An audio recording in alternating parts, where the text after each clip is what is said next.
Yeah. So what's the what's going to be the methodology of this? Are we going to go around and do our top 10? I mean, our number 10, and then go around again and do number 9. Oh, we're doing 10? I thought we were doing 5 apiece. That's what we talked about. No, That's what we talked about. Show me the messages. No, that was about that was here. when we were sitting here. Yeah, see? Oh, that's why I said 10, and we then said we were 10, like, but we were like, there's that's 4 of us, super long, and we already talk too much as it is. Yeah.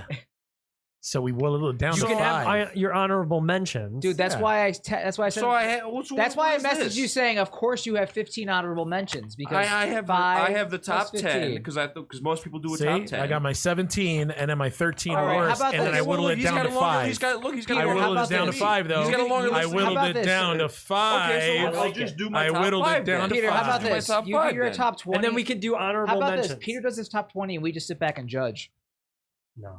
And agree, disagree. I mean, I'm going to write everything down that I had, but I'll That's make fine. adjustments to whatever you guys are doing. Yeah. But I was just under the impression we were doing top 10. You don't listen. 10 years, 10 movies. Come on. Fucking thing. Yeah, but there's 4 of us.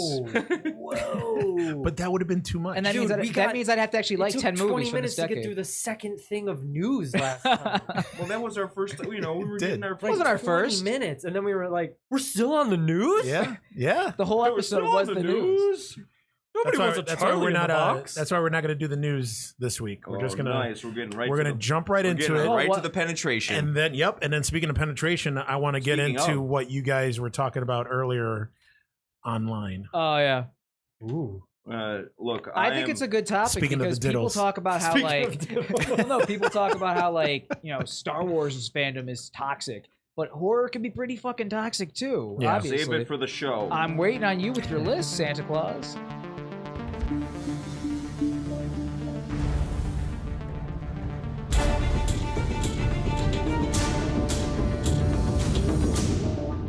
Hey guys, what's up? It's another edition of the temporary Terror Trio. What's up, guys? Hope you guys liked our last episode. Still got the same lineup going this week as we did last week. Now, just going around the table, I am one of your hosts, Eugene, followed by... My name is Marcus. I'm Peter Vullo. Peter Vullo here. I'm Daniel Morris. All right, so... I didn't expect to go first. Since we got... Too much pressure. You didn't. It was second. Yeah. Well, of Technically. peanut gallery here.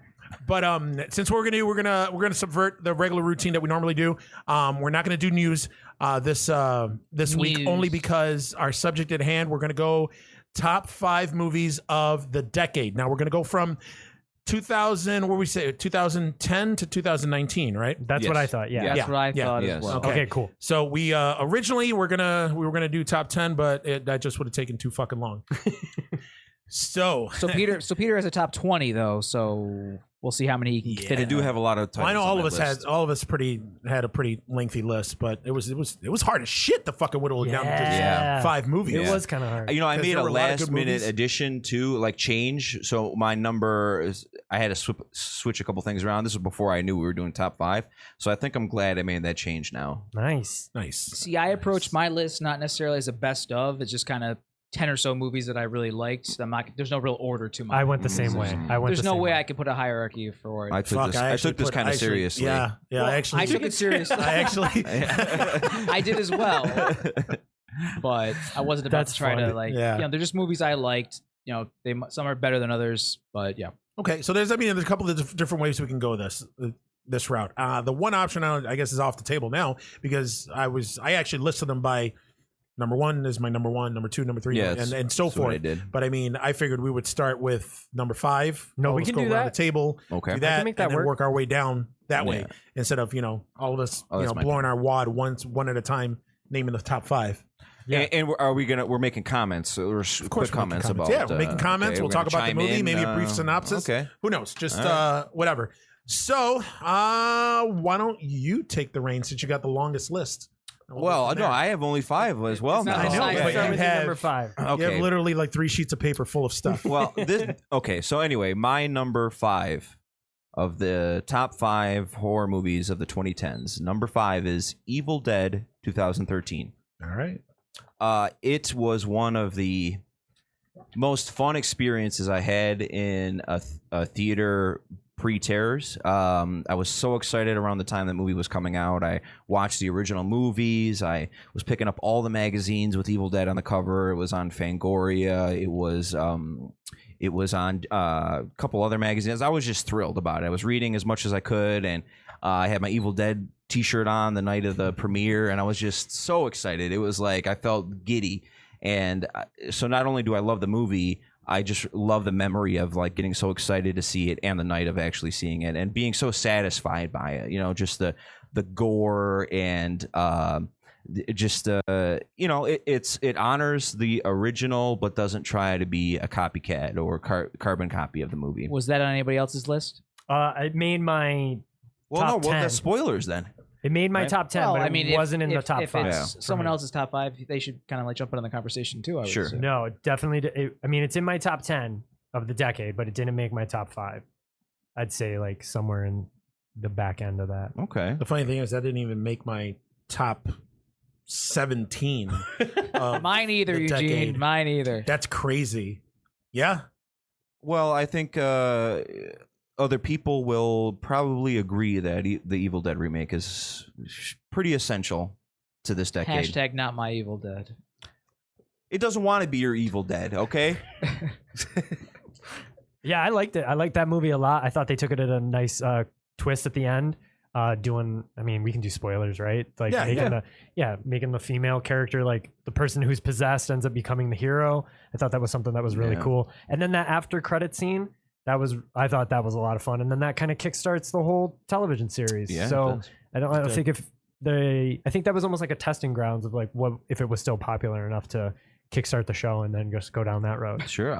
And I love the scene when that demon or whatever comes out of the ground and Jane Levy's character, Mia, I believe her name is, just cuts her in half with the chainsaw and there's a blood rain. It's just such a messy, like satisfying scene. It's just so cool. Oh, and that with the box cutter cutting the tongue in half thing, just fantastic. The scalding shower burn.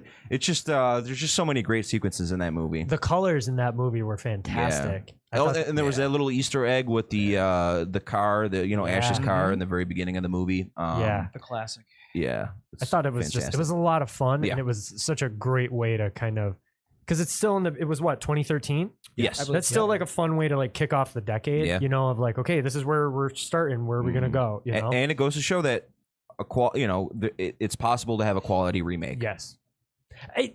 I will say I wish they would start doing like the crazy numbering with horror movies so that you could kind of get to like Evil Dead 7 or something, something like, because I always think Dead that stuff's fun. 18. Yeah. Back to the woods. Yeah, Back to the Woods. Yeah, exactly. Yeah. Something like Well, that. we have 3 Halloween part 1s, so that's a start, right? Yeah. And we're gonna have 3 part 2s soon, right? Yeah. Yeah. I think the numbering would get a little weird with that stuff, but yeah. This is just, I think that, can you imagine that, like Evil Dead 7? Or I would love it, man. You caught me Get there out. on the opening night, you know, for part 7. So who's next on this? Actually, you know what? Before that, I got a question because you mentioned something, and it's something that's near and dear to me. People have criticized me for it, and I tell them to fuck off. So you mentioned that for the opening of Evil Dead, you went to the movie theater. You were excited about I it. had my little T-shirt on. And you had your little T-shirt on. Yeah. Now, I'm all for, because I get chastised for it all the time. Whenever I go to the terror screening, I wear the T-shirt that corresponds to the movie. It's not a concert. It's not the same thing.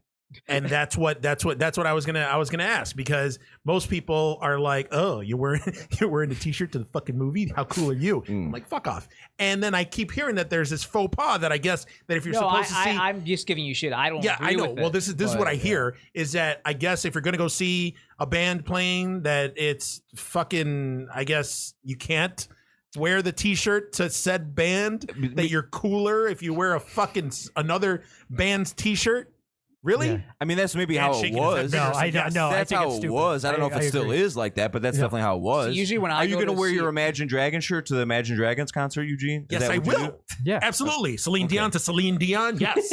Yes. Okay. Madonna to Madonna. Yes. I mean, clearly, if you're at the concert, People know what you're there to see if you're at that Celine Dion concert. You don't have to wear a Celine Dion T-shirt to say I love Celine Dion. I'm at this concert. Yeah. So if I'm going to go see Celine Dion, I should wear my Dionne Warwick T-shirt. No, I'm just saying. Doesn't make any sense. I'm just saying that it's not written in stone. But I thought the old custom was to not wear the band tee. But and that's of course, what I heard. But I mean, you were in a band and you played guitar and stuff. I did. mean, yeah. What was your etiquette? Oh, did I wear my own band tee to play a show? Or no, if you went to like a concert, did you follow the whole can't wear a T-shirt? I wouldn't say I wouldn't say I'm a stickler, but I would avoid it if I could. Yeah. Oh, okay. Yeah. All right. Whenever I in go terms to a of concert, honesty, I try not to wear the band's shirt, mostly because I know I'm more than likely going to buy the band's shirt at the concert, like a new one. Yeah. Would you wear it after you buy the new one? For the merch so I don't have table. to carry it around. Okay, gotcha.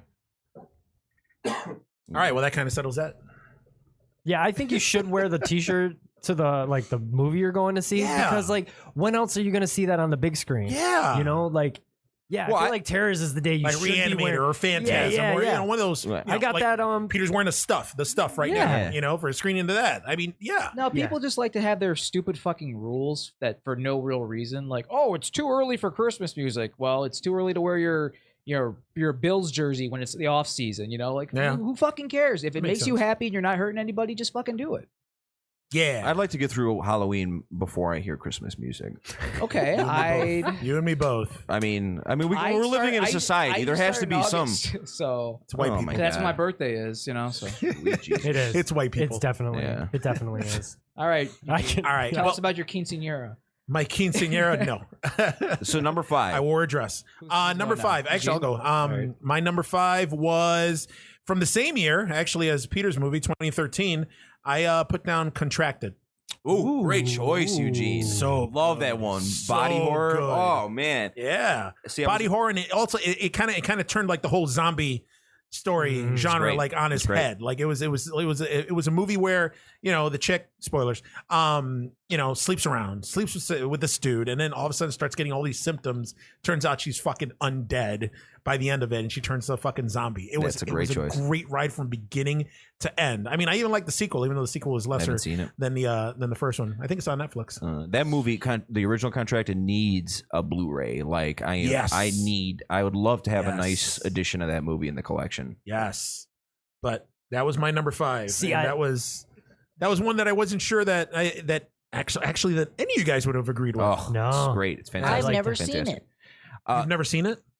Well, get on that shit, man. It checks off all my boxes. Like, if I'm not mistaken, there is a scene where some of her fingernails come off or something like that.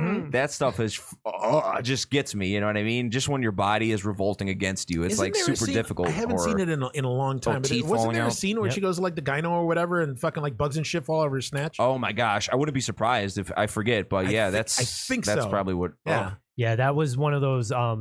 It just reminded me of something that's in my top 5, but I'll get to it. It's not 5, it's 4, but it's like that old metaphor stuff of like oh man, horror's like just so raunchy and all that stuff, and it's like no, there's actually like usually a message in there of like don't sleep around, don't be promiscuous, all that stuff. It's just that movie like hit that. It has a message, but it doesn't beat you over the head. Yeah. Like what we talked about last episode. Yes, it's definitely one of those like here we go. Oh man, that was a fun one.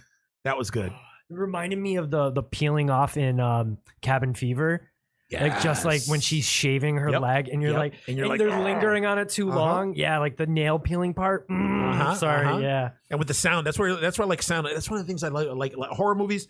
The sound effects and the score. Yeah, like it helps you like elicit that fucking reaction, like that gross or feeling of dread. Huh? I said you need a good Foley artist. Yes. Oh man, that's a good one. That's a good one. Great choice, Eugene. All right, thank you. You want to go or you want me to go? You go ahead after you. All right. I just revisited this one earlier today to make sure it measured up. And Peter, it's done by your boy who probably made your list.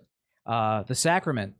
That was a good movie. Yeah, great, fantastic movie. And I figured Ty might have made your list knowing how much you love him. There's no Ty West on this one. Oh, I mean, wow. I would have put. Really? Yeah, I'm shocked. I mean, House of the Devil came out 2009. I thought it was 2010. To my understanding, it was 2009. But yeah, Ty West is fantastic. 2010. Okay. Might redo that list. But no, I just watched the Sacrament again. I'm this willing morning. to bet it's 2009. We're gonna have to fight We're all about willing to bet you that it's not. All Anyway, right. I just revisited the mean- Sacrament today.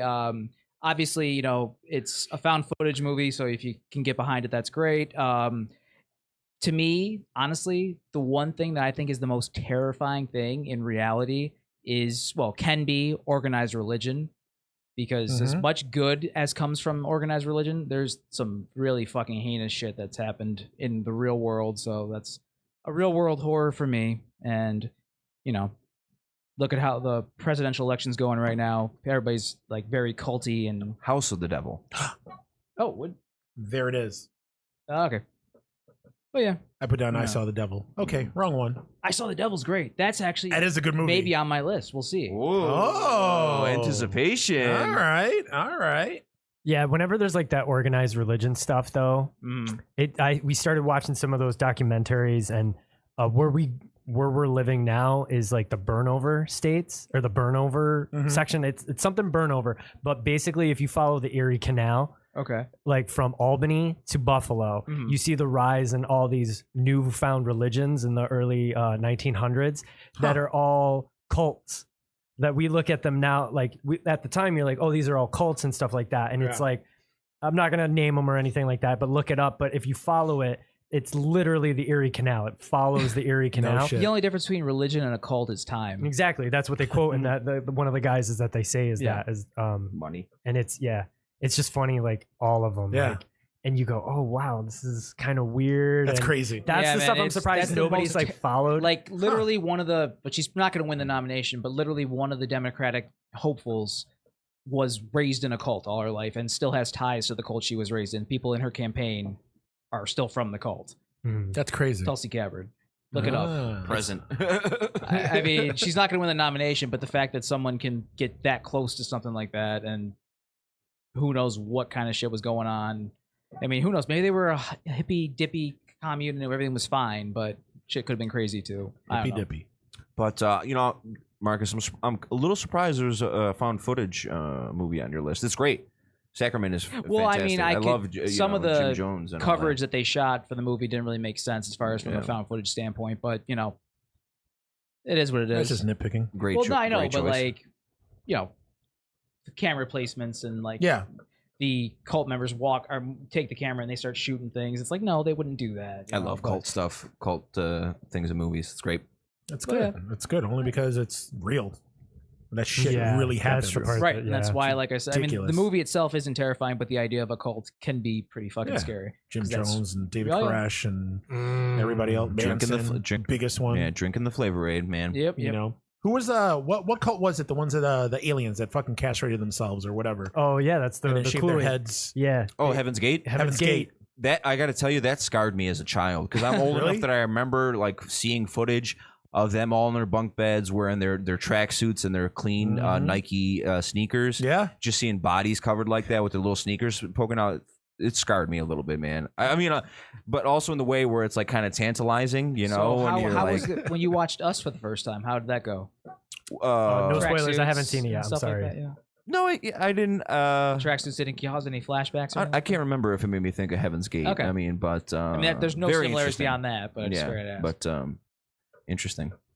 Dan, is this Dan's? Yeah, Dan's yeah. turn? My number 5 was The Witch. Ooh, Okay. 2015. Yeah, I thought it was one of those that you're surprising. Like it's like the marketing is just great in the sense of building up all that like anticipation. So everything you're just kind of like Mhm. you know, arms under your crossed under your, you know, just waiting for something to happen, and then you get to the end and that Black Phillip scene was just it was worth everything for me. And it like being raised Catholic, you know, just doing all that, getting the hairs on your arms standing up, like that was the fun stuff. And then that last sequence, I just love how fast it all happens Yeah. at the end. And it's just this it was just a nice quick, I think it's like an hour and 20 minutes or Yeah. something. Like it's a quick one. Yeah, it wasn't so it long. reminded me of those old like 80s horrors that it's just Mhm. like get in, get out, don't mess around with Yeah. anything. Yeah, I loved It was definitely a slow burn movie though. Yeah. And like the beginning, you're like, all right, where's this Yeah. going? Where- And then yeah, by where are the we end, going? It Yeah. hits you. and Yeah. you're like, is there gonna be some weird like daddy issues and like Mhm. all this weird stuff? And then No. it's just no. Nope. Nope. It is a slow burn, but I like how there's there are little great moments in it, like for the whole ride, like the kid throwing up that bloody apple and the raven or picking at the woman's nipple. Yep. Like how like disturbing that scene is, and there's I think the son goes to visit a witch and she's like super hot, but then she turns into a hag if I'm not mistaken. Yep. And that you're right that wouldst thou love to live deliciously or whatever, like. Amazing. Do you want some butter? Do you want a pretty dress? All that stuff is like it like paid off. That's the first like one of the few movies where like you were leading up, and then it just goes there to a very satisfying way. I thought maybe the stuff around the fire and the floating was a little too much, but even that is like, oh yeah, it's like completely tolerable to me. But if they ended it with just Black Phillip talking to her, it would have been great, but the little floating off into the fire thing, that's cool. I don't have it doesn't kill the movie for me. I liked that it opened this world of like there's more than one witch, you know, and like there's all this other stuff, but the scene, like how they lit it and like the lighting and like the colors in that cabin, like that was just because you don't see him and it's all this, like I was like, how did they get it so black? And I'm watching it on my TV, like how did they get it so black squinting that you can't see anything but like the perfect reflections? It was just because anytime I've seen that where they do it before, you're just like, I'm supposed to be seeing something, but clearly if I was in a movie theater it would have been a lot different, but this was just so like the eye reflections and the hair, and when he grows, god, I'm just. But yeah, I had The Witch too, but I figured someone else would probably mention it. That's why I made sure to have someone. That's funny because I had that on my list too. Yeah, The Witch was my number 6, which was originally Evil Dead. And I was like, no way, I like Evil Dead's got to be number 5. This was before I knew we were just doing top 5. So, but yeah, I love how The Witch like creates such an authentic world, and that was very specifically done. The director, Robert Eggers, he would look at old text from the time period to get the language right and all that stuff, and you really feel that in the movie. You get lost in that little world, and I think he's got a talent. He's one of the horror directors of the decade that is definitely popped up in the crowd. Although I didn't like The Lighthouse as much as The Witch. I mean, he's clearly doing something very unique. He's creating authentic worlds, It's hard in a horror movie for each character to have an arc. And I think that's what was awesome about this was they each had their own. However big it was, the twins, it's the like daughter, they each have it, and you're fulfilled by the end of it. So there's no like loose ends. And Black Phillip was a real diva on set too. I heard. Yeah, not actually. They had to paint the goat. It's not actually black. Really? Yeah, yeah, because the director was looking for a very specific goat, and they couldn't find the kind of goat they wanted in the color black, the black model. So they painted Black Phillip that we know. Yeah, he was a real diva, on set. So notorious Black Phillip. He appeared in another movie, didn't he? It Comes at Night. Black Phillip was also in a different horror movie. I forgot. That's funny how that. He's a star. Wait, did you say It Comes at Night? Yeah, I believe. Don't quote me on that. I know Black Phillip was in a different horror movie, but it might be It Comes at Night. Yeah. It Comes at Night is on my worst list. That. Oh, I was just gonna write that on mine too. But I'm gonna still do it. What? It Comes at Night is the worst. Yep. It's one of the worst. Yeah, that movie was fucking garbage. Yeah, it's on my list. It was gonna go on there. I just couldn't think of it. That's why I didn't say anything when you looked at me, ask like for verification. I'm like, nope, not gonna say a word. Jumping to number 4. Let's go. Back to me. Yep. So I hope this movie is on your lists. It should be. My number 4 is It Follows. That is legitimately my number 4. Well, look at that. It Follows is it on your list, Eugene? It's not. It's neither on my best or my worst list, but I did not like that fucking movie. Wow. At all. The whole premise behind it, the whole movie, it had a cool soundtrack. I'll give it that. But other than that, that movie was garbage, in my opinion. Whoa. I'm sorry. I'm sorry. I'm somewhere between Eugene and you guys. It's come on, a fucking sexually transmitted ghost, and fucking. It was just. You know what? There were some cool scenes in the movie, but I've talked to people at length about these movies about this movie in particular, because this seems to be the movie that generally everybody within the horror community likes or Don't loves point at me. this movie. I said I'm between you. I know you said you're the between, but you're in between. So I mean, you don't hate the movie. I'm closer to you you than I don't am love the them. movie. Oh, okay. But it had some cool scenes in it, but for the most part, I found it boring. I found it stupid. I found it like what was one of the people that I talked to? They defended the movie. They were like, "Oh, well, the ending scene when they were fighting the ghosts. They were fighting the way exactly kids were expected to fight them. Stupidly, but whatever. It just that whole That's fucking such a weird argument against it. it was a weird argument, but the movie just didn't do it for me. It had that ambiguous ending, which I love ambiguous endings, and I'm good with that. I'm even more of a fan of endings that are just a big downer, but but endings where you don't know what's going on, like the last shot where somebody was following walking down the them and street. all that. Yeah. Yeah, that was cool. But for the most part, that movie did not do anything for me. Like I hated that movie, and I tried watching it again because I normally give movies 2 shots before Nice. I I mean, generate some sort of opinion on it. Like if I don't like it the first time, like maybe I had a bad day, maybe whatever. Yeah. I'll catch it again. I'll watch it again. When I'm in a better mood or whatever, and I'll watch it. But yeah, with this one, no, it just didn't do it for me. It I'm bored just me so to surprised tears. because of like that whole the metaphor, the sexually transmitted diseases, yeah. like don't be promiscuous, and then they literally just do that one with this one, like no, this is what happens. This Yeah. if you have sex before you're supposed to. Yeah, I just thought, man, that I guess for me, what I loved about overall for this decade, I know this is yours, but like it was. For me, this was that movie that got a lot more people to check out horror, like people that weren't into it as much. Really? That's how I felt, because I had people that didn't like horror coming up to me. Did you see It Follows? And I'm like, I did. And they're like, shit. I really liked it. See, I see more horror fans, more people, like I said, like us that love it more than the normies did. Like it was just that's why it broke my top 5 was because I had more people that I didn't think would like horror enjoying this film. Huh. Okay. Because I felt like it broke that area of like, no, it's not too scary, but it's not. But then you have that scene on the beach that I was just like, whoa, okay. In the beginning when she's all her legs all bent backwards and stuff. I was like, great. Okay, that's pretty cool. Like if you're gonna blow your budget on one CGI moment, like I'm glad it was a pretty kick-ass CGI moment. So yeah, I want to chime in with Dan so we can have some positive things on the record for our top 4, number 4. Because there hasn't been enough positive things said about It Follows or anything like that. Okay, back to me. But anyway, on a wider discussion though, I feel like a lot of these, especially horror in this decade, felt divisive. Like I feel there's like a lot of movies that came out that were either people passionately love it or passionately hate it. Well, I feel like that's kind of how this decade is. In general, really. for sure. Like, Yeah. everything. So is yeah, passionate I one would way or agree. the Yeah, other. but definitely, I feel like It Follows is one of the prime examples of where people really love it or truly hate it. But for me, I'm falling the camp of loving it, obviously. But I just love everything about it: the style, the atmosphere, the music. I mean, it introduced us to Micah Monroe. That lead actress who was in The Guest and a couple other things now. Independence Day sequel. Yeah, so I mean nobody saw that, but there's that great scene besides the opening on the beach. There's that scene with Micah Monroe's character in the wheelchair in the parking garage, and the dude's like trying to tell her about what's happening, and you just see the thing coming out, in the distance, closer and closer. There's just a real tension in it.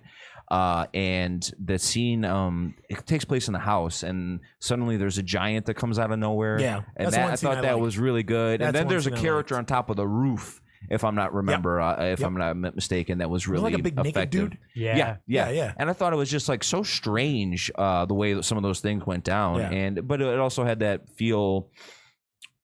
It's clearly a modern movie, but something that paid homage to 80s and John Carpenter and all that stuff, that I really appreciated. And I wasn't so caught up in about what exactly the metaphor was about this thing passing from through people and all that. I didn't get caught up. A lot of people complained about the thing in the swimming pool at the end and all that and the rules. I just sometimes I really don't care. If I'm digging the feel and the vibe of the movie, I just let it wash over me like a wave. I'm not too much concerned about the mechanics of whatever's supposed to be happening in the movie. You know what I mean? The soundtrack. Yeah, the sound. Oh man, it's just fantastic. What is it? Disaster Piece? Is that the name of them? Or I think so. Yes. Okay. Yes. And there's that scene when there's that really that eerie scene when Micah Monroe's character has to go out to the raft in the middle of the lake, to get rid of the disease. There's a bunch of guys on the boat or whatever. It's implied that she something happened with her and all the guys on that raft or whatever. But Yeah. I think that was the thing is like what I liked about it the most is up until he starts explaining it to her, you're like, yo, this dude's gonna kill her. Yeah. And like yeah. this is oh man. And like it's that weird tension. And then it's like, no, I'm just tying you down because you need to know what the hell is gonna happen. Here's the rules. Yeah. See ya. Yeah. You know? Like and there's a scene where Micah Monroe's character, I think, is in school. And suddenly it's like the ghost of her grandmother or something. There's just an old lady. The version of the It and It Follows is like an old woman just chasing her down, and I really related to that. Yeah, it was on a personal. Yeah, it was related to that on a personal level. Nice. But yeah, could also be a metaphor for just death in general, and not really STDs, but whatever. Yeah, I think that yeah, it's gonna always be there. Yeah, like live your life. Yeah. YOLO. Thank you, Dan. That works. YOLO. Ugh, YOLO. That's like got to be one of the worst. One of the worst of the 2010s of the decade. Yeah. YOLO. So me and Dan shared It Follows for number 4. So who's next? Yeah, I mean the one I got on here is it's been talked to death, but it ended up being one of my favorite movies of the decade only because it was we haven't seen a lot of this. It's big budget horror, and it was actually pretty successful. It from 2017. Great choice, Eugene. So if you wanted to put both chapter 1 and 2 together for that number 4, I'd say it's totally valid. Because I had both of them on my honorable mentions. Oh, really? Yeah, both. Because I didn't, like I said, I didn't know we were doing top 5, so it didn't. Yeah. Neither of them made it into my top 10. Really? Yeah. Just because that's surprising because it was just like I love them both. Talked it, no, for sure, death. Yeah, for sure. But but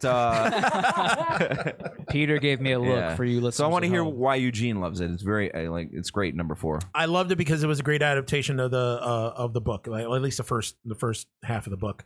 I liked everything about it. I liked cinematography. I liked the redesigning of Pennywise. I liked the all the kid actors that they fucking great that they cast in it. Not one bad performance in that whole movie. Yep. It was deliberately and awesomely paced.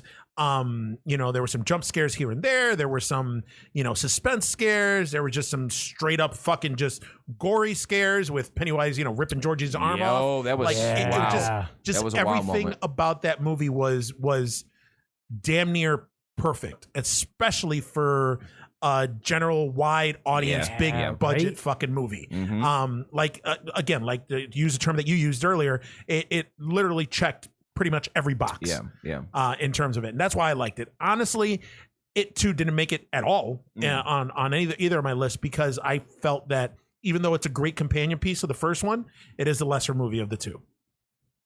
I thought so.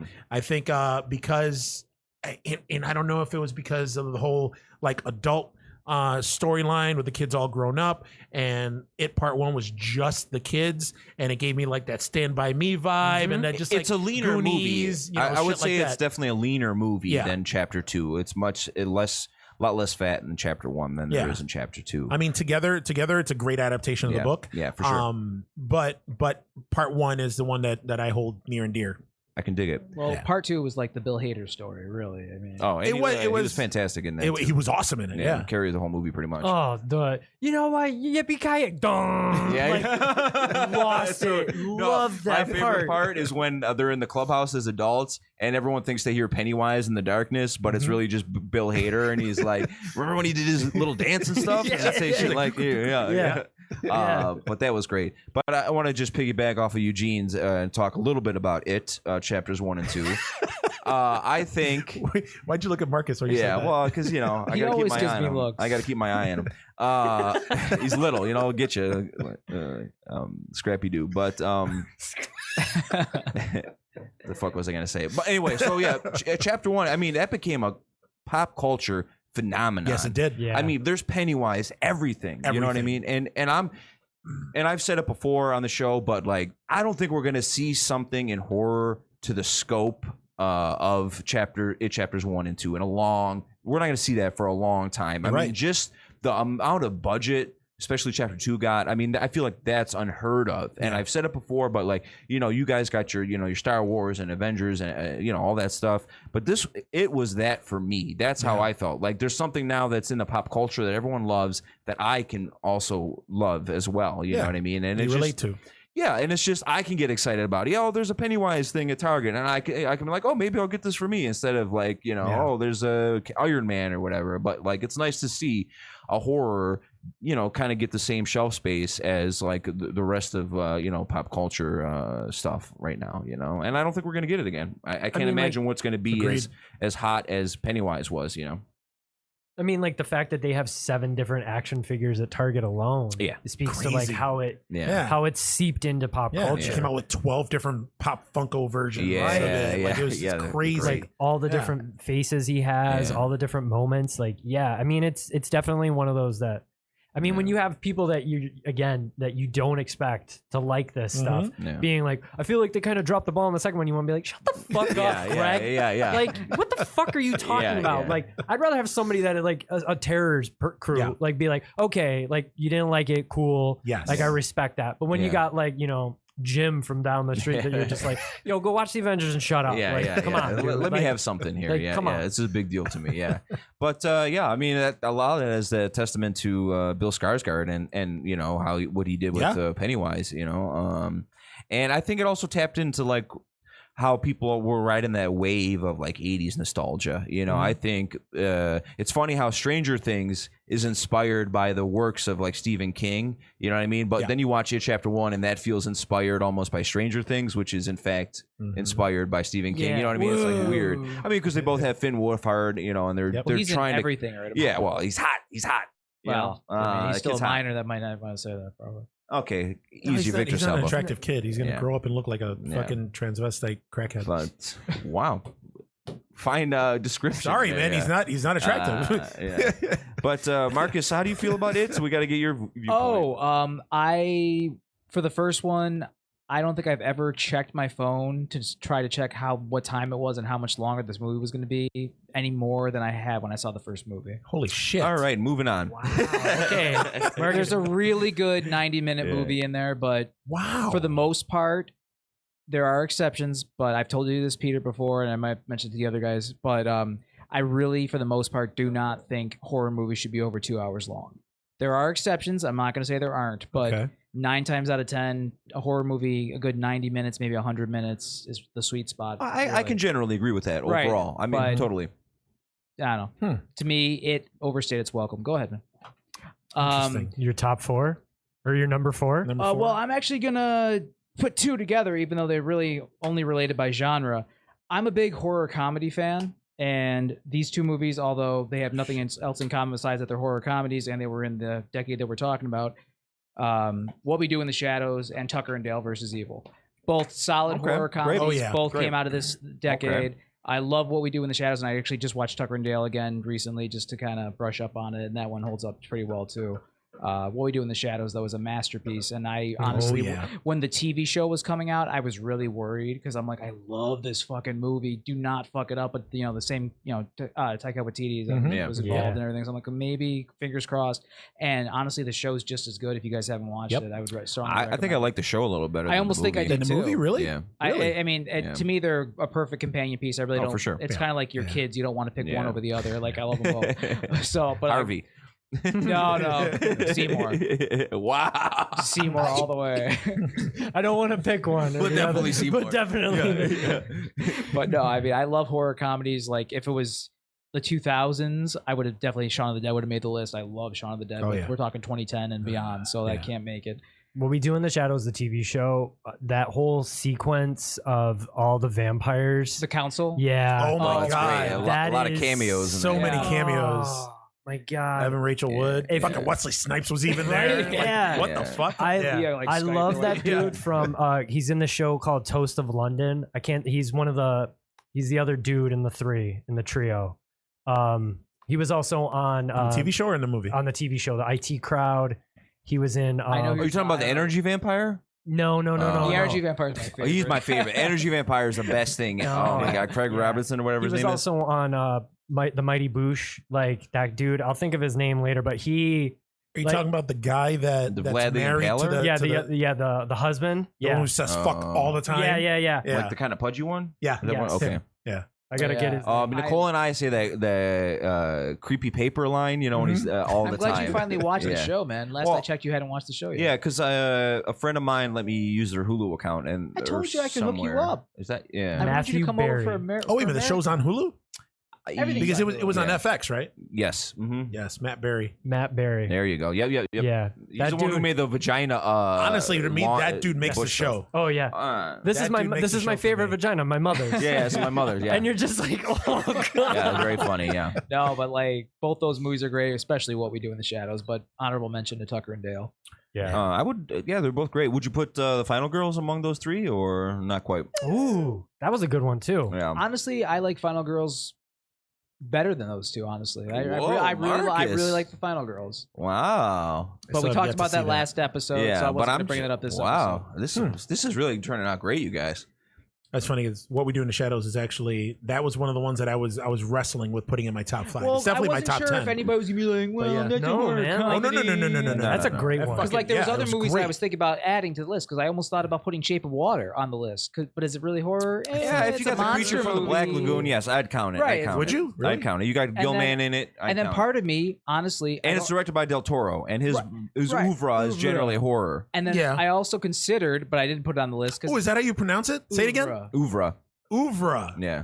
Okay, because the last podcast I did earlier today, I Mm. didn't fucking know. Yeah, it's an ugly word. It's an I ugly was like, looking word. oeuvre? Yeah, yeah. Oeuvre. It All looks right, like oeuvre. French And then I vomit. also thought about like Yeah.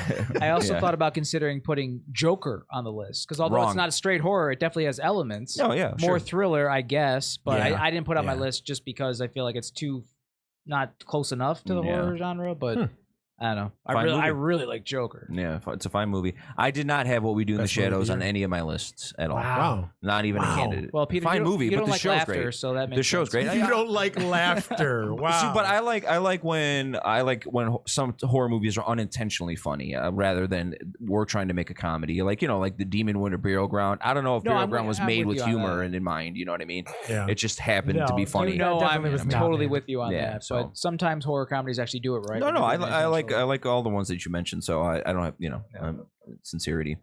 All right, so what do we got now? Number Number three. 3. So I'll go. My number 3. Oh, that's right. We're skipping Dan. No, my number 4 was Right, a that's follow. why I Oh, is there Yeah, anything yeah. else you want to add about? No, no, no. Okay, I just don't want to step on your toes. But my number 3 is Under the Skin, Didn't see that. starring Scarlett Johansson. Okay, I know what one you're really? talking about. Yeah. See, I haven't seen this movie yet, but I heard that this movie just sucked, and that the only good thing about the movie is that she's nude. Who's telling you it sucked, Eugene? Everybody that I've talked to that has seen the movie, not one person. You has haven't said talked it's to a me good about movie. it. Yeah, well, I didn't know you've seen it. Oh, it's my number We've 3, never bud. talked to it. Well, obviously it is. Yeah. You're telling me now. Well, that's good. But yeah, all I heard is that's it. That's a full frontal scene. She's fucking hot, and that's it. That the movie. What is she? I mean, what's the plot? It's like she's an alien, and she's trying to get other. She's trying to Dick? I harvest don't know. part. Yeah, so directed by Jonathan Glazer, number 1, and released in 2014, Under the Skin. So Scarlett Johansson, she is an alien, and there's a couple other aliens on Earth trying to help her out, and they're harvesting humans, and she uses her powers of seduction to lure men into this decrepit house that has this room that's all it's like all in Stranger Things when 11 goes into The Upside Down.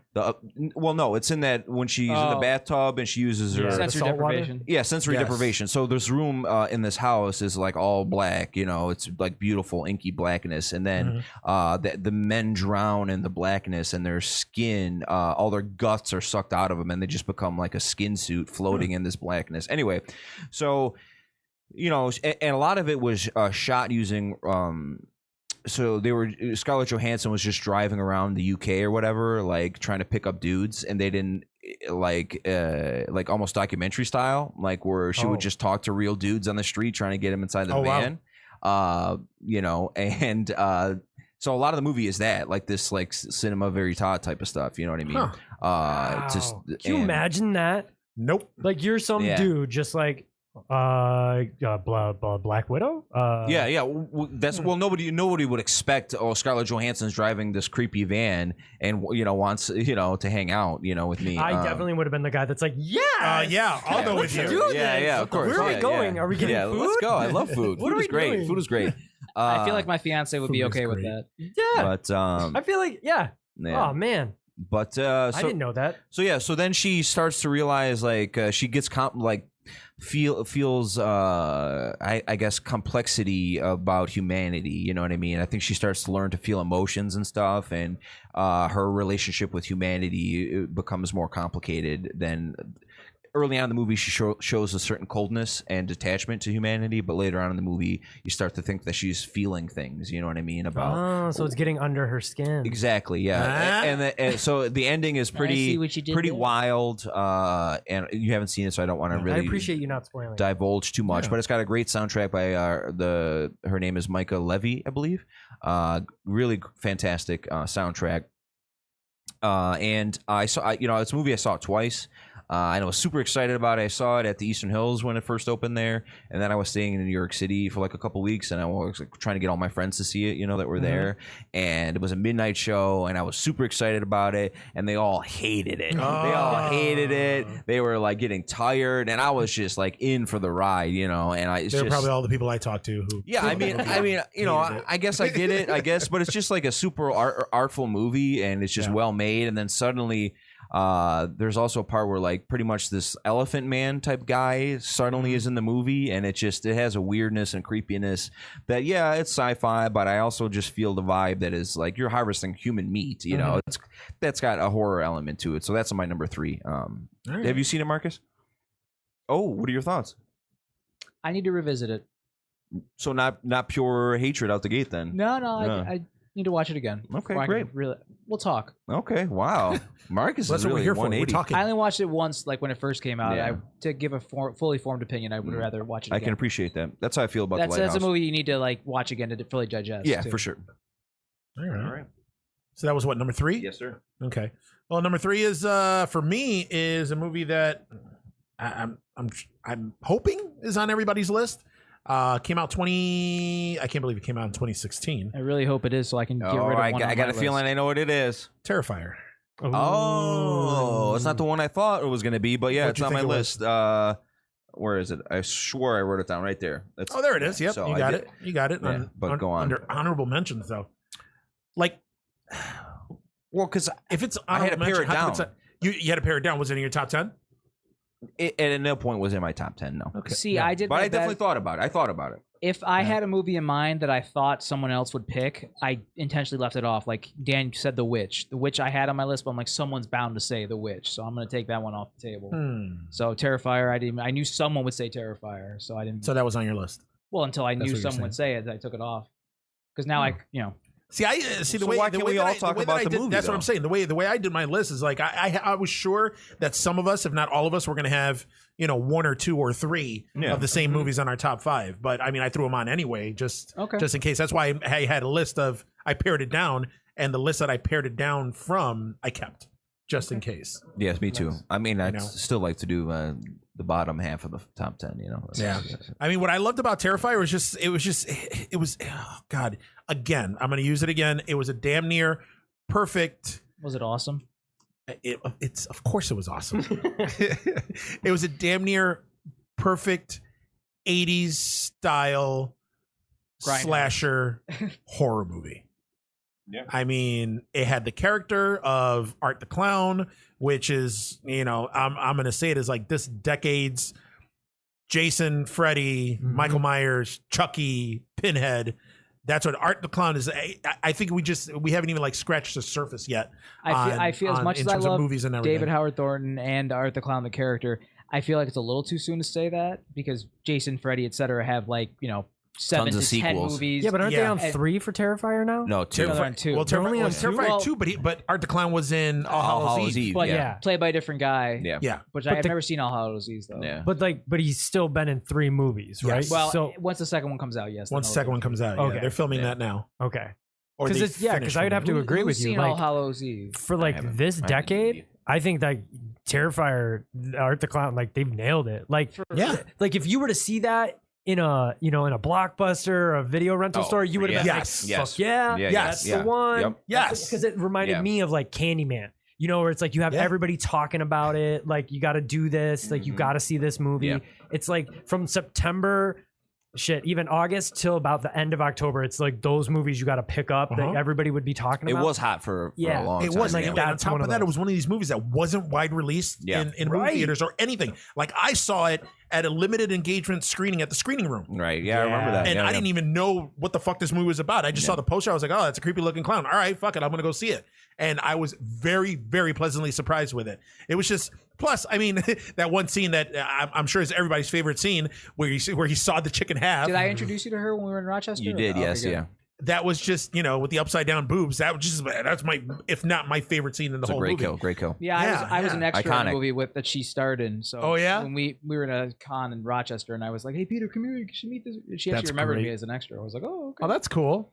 That's cool. Yeah, see, like that to me, like him, and like it's one of those that if we finally have that iconic horror motif, like character, like that just takes you through. Like if we get up to Terrifier 7, like that's gonna be the thing that I I'm could gonna see go that. I into. mean, I think I would see like it too. that. I'd take a Terrifier in space. I would do it. The first movie, is it like an anthology type thing? Yeah. And he's like the kind of the wraparound character. All Hallows Eve? Oh, yeah. Yes. Okay, so yeah, he was a wraparound character. It was an anthology movie, but he was involved. If I'm not mistaken, he was involved in almost every story, right? I wasn't there. Oh, you haven't seen it either? Yeah. Shit. No, I did like. Have you seen it? No, because it's one of those to me. Like I just like you want more. Like you want to know like the history of Jason. Like how does it all? Like when I started because of your podcast. Like that's what I was like. Okay, so everybody's talking about. I could tell you anything about Jason you need to know. But like with Terrifier, it was just because like you see those for me it was seeing that picture. I was like, I'm good because it looked to me like Jack Frost. Or or what's his name? The ice cream man with Clint Howard. Yeah, you're just like, oh, come on, like really, what's this shit? And then you hear people being like, no, you got to give it a try. You got to see it. You got to see it. Yeah. Just for the scene alone in the fucking diner where the two girls are just going at it and they look over and he's in the booth just fucking staring at them, smiling at them. Like it was just, it was creepy. It was, I mean, I don't want. Yeah, I'll fucking spoil it. Like even at the end, everybody's seen it here, right? Yep. Yeah. Okay. Like even at the end, like there's hopefully they don't go into like an origin story or anything later on in the future because he kind of has like that whole like Jason Michael Myers vibe too because supernatural. Doesn't he get shot in the fucking eye? Yeah, and he comes back. And he comes back later. So it's just it's one of those things where I'm sorry. I mean, if it's too premature, I don't give a fuck. I've put him up there with Jason, Freddy, Pinhead, Chucky, like all that. For sure. For the 2010s, I would 100% agree. Yeah, I see him as and I see it going further. Yeah. Like this new movie, unless what's his name, Damien Leone, unless he totally shits the bed in this one and fucks it up, I see this movie doing even more for the franchise than the first one did. And he's got a great cast. Felissa Rose, the dude from Night of the Creeps. What's his name, Marcus? I don't want to talk about it. No, what's his name though? That guy, because he's in Terrifier too. Last name's Lively. I can't think of his first name. Is it? No, it's not Blake. Jason? It's not Rob. Jason Lively. Yeah, Jason Lively. I don't want to talk about it. Yeah. All right. But who's that? The lead from Night of the Creeps. The lead from Night of the Creeps. Yeah, like the guy who was in European Vacation. Yeah. No shit. Yeah. Oh, okay. Mm-hmm. So yeah, just a little bit on Terrifier. I mean, I think that one of the reasons why it's so great, and I think a lot of other people mentioned it as well, is that it's like back to the basics, pared down. You know what I mean? There's not, and I love when a movie has a good story, but like sometimes I just love it when there's not story, and it's just we're getting right into it. You know what I mean? I just want some. Yes. I just want something to get into. You know what I mean? And that iconic scene with her getting sawn in half, it's incredible. You know, and so Nicole and I. Neither of us had seen it, and I put it on one night and put a little pizza in the oven or whatever. And I thought she was gonna hate it, you know what I mean? Because it's a brutal movie. It is. Yeah. I mean, I was like, oh my god, she's gonna think I'm like a psycho or whatever for loving this. But then once that scene with the chick getting cut in half, it was like she was like Nicole was totally into it. Just like that's cool. And I was like, yeah, that's my girl. You know what I mean? So I was really excited that she was into it too. And David Howard Thorne was at the Para Horror last summer, and you seemed like a real cool guy too. Yeah, he was super nice. And in regards to Terrifier 2, I think they just have to keep the story simple. and not try to do, like you said, an origin story or anything. Like, just have him get revived in the morgue and you just go back out there killing or whatever for whatever reason, you know? I'm pretty sure that I think the second one was self-funded or Indiegogo or one of those. Yeah, they made a ton of one money. of those. And yeah, and I think because they got an extra $2 million or some shit, Damien Leone said that they were just going to put it towards Part 3. effects, and there's towards effects. Oh, okay. And for Terrifier 2. And there's a couple of kills that he wanted to film that he didn't get a chance to. That he was going to throw in there. So it was going to, we're going to get our money's worth, I guess. Hopefully it gets a wide release this time instead of like, I mean, I'd even try to get it at the theater or something, you know, if I could, because it could definitely benefit from that. I don't know if you saw, you've probably seen some of the VHS I've posted from that company with Witter Entertainment and stuff. Yeah. But they've released, they're all legit too and licensed, but they've released a couple of variants of the Terrifier on VHS. You had that like a red one, right? Yeah. There's one, there's an artist from Fangoria who did a cover, but they did a cool October variant where it's like the scene of like the jack-o'-lantern face kind of thing or whatever. Super cool. I mean, it's just the iconography is awesome. Like art looks so cool. You know what I mean? It's a great looking character, and he doesn't really talk, which is great too. You know, he can't make any stupid one-liners or whatever, which is great. Just honk his little horn or whatever. But yeah, I just hope they keep the special effects great and keep the story, like moving for the sequel. And, that got a lot of love in the horror community. I think that's where a lot of the legs came from this movie. Just people talking about like, oh, fucking Terrifier. It reminded me of like Candy Corn, like how that one's doing. Yeah, I did want to see that. I haven't seen it yet. Yeah, I haven't seen it either. But like, I have like Todd. Friends that I went to college with that are they're married. She's married to the lead from that. What's his name? Pancho. Oh, really? Yeah, like, and he was in a bunch of those like Three from Hell, right? Yeah. Well, no, he's in. I think he's in Three from Hell, but he was the big one. He was in was 31. Yeah, 31. 31. Yeah, and like how he did all his lines in Spanish. Like like he's yeah, and it's just one of those like when I saw that he was going to be in Candy Corn, it was just reminding me of like the passion behind it, and it reminded me of Terrifier of like the people putting it out give a shit. Yeah, and that's when that's when you're like the community is like You can totally tell that when the director or the writer or both are true horror fans and they respect the genre, and it shows in the movies, and you can tell which movies are just utter shit because the studio just wants to crank it out just to make a quick buck. It's not them trying to jump to something. Yeah, like, oh, I'm just using this to like get my name out there to then make another movie because I'll get more money. Yeah. Real love letter. So that was me. That was my number 3. Oh, so we got to wait for Marcus. All right, hit us. This is gonna be tough, guys. I've got 4, and I only have 3 That's left. not how it works. I know, right? Sorry, we still got honorable mentions. Yeah. Well, I still got like 30 movies. no, I've got my list narrowed down to 4. I'm gonna go with Bone Tomahawk. Yes. Woo! All right. Like. Nice. I didn't know what I was getting into. I just heard it was good when I started watching it. Slow burn. What listed? Honorable mention. Honorable mention. Like I said, I had a. But no, I didn't know what I was getting into. I just knew Kurt Russell, and I was like, all right, sign me up. And then Slow burn. Okay, the acting was great for Matthew Fox and Patrick Wilson's the other dude's name. Yep. And the acting's real good. I'm like, okay, what's going to happen? Richard Jenkins, man, come on, you got to mention him. I was just thinking of the big 3, well, the main 3, I should say, and I'm like. They keep saying the synopsis said it was horror, but I really don't feel too much horror. It feels like a Western, really, which I'm okay with. Yeah.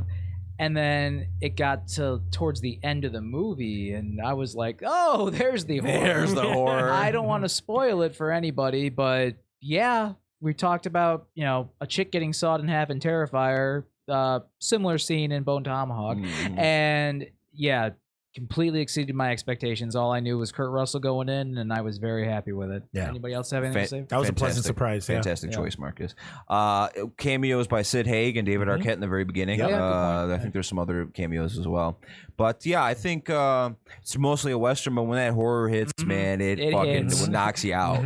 I mean, I think that was part of why the horror was so effective, because the whole movie you spend with those 4 main characters on this journey, and you get to know them, and they're all very well developed, you know what I mean? So then when the well-developed characters in a horror movie? Yeah, exactly. What? So when they're in peril, you really feel it, you know what I mean? Yeah. And I loved just how it's like a classic horror plot of like these cannibal natives living in the mountains and stuff, you know, and living in this rough terrain. It just felt really like classical in a way, and I think that was the rebirth for me, at least, of like, not that he was ever gone, but like Kurt Russell, you know what I mean? That was the year of the Kurt Russell mustache, you know what I mean? Because he was in Hateful Eight that year as well. And between those two movies, it was like, holy fuck, Kurt Russell's back, you know what I mean? Then he did that Christmas movie. Yeah, then he was fucking Santa Claus. Yeah, and he was right, awesome. he was.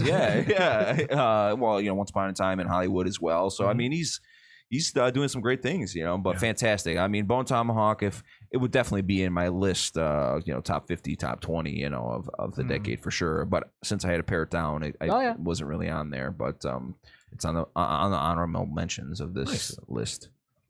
This is so tough. And he also did, Craig Zeller did Brawl in Cell Block 99, and So which is great. But I bought the Blu-ray, but I haven't watched yet, of Drag Across Concrete. I haven't watched that yet. That movie It's is another so long one. It's another long one. So it's so long. It took me 4 days to watch that. yeah, I mean, I'm not in a I kept hurry, falling unfortunately. asleep. Yeah, I'm really not in a hurry, but I want to see it because I like his work. Now it's going to be further down on my list of movies. It's like, yeah. I mean, I will get around to it You just sooner or fucked later. it. You just fucked it. Yeah, Eugene. with you know Vince Vaughn and the fuck the fucking guy that hates Jews, Mel Gibson.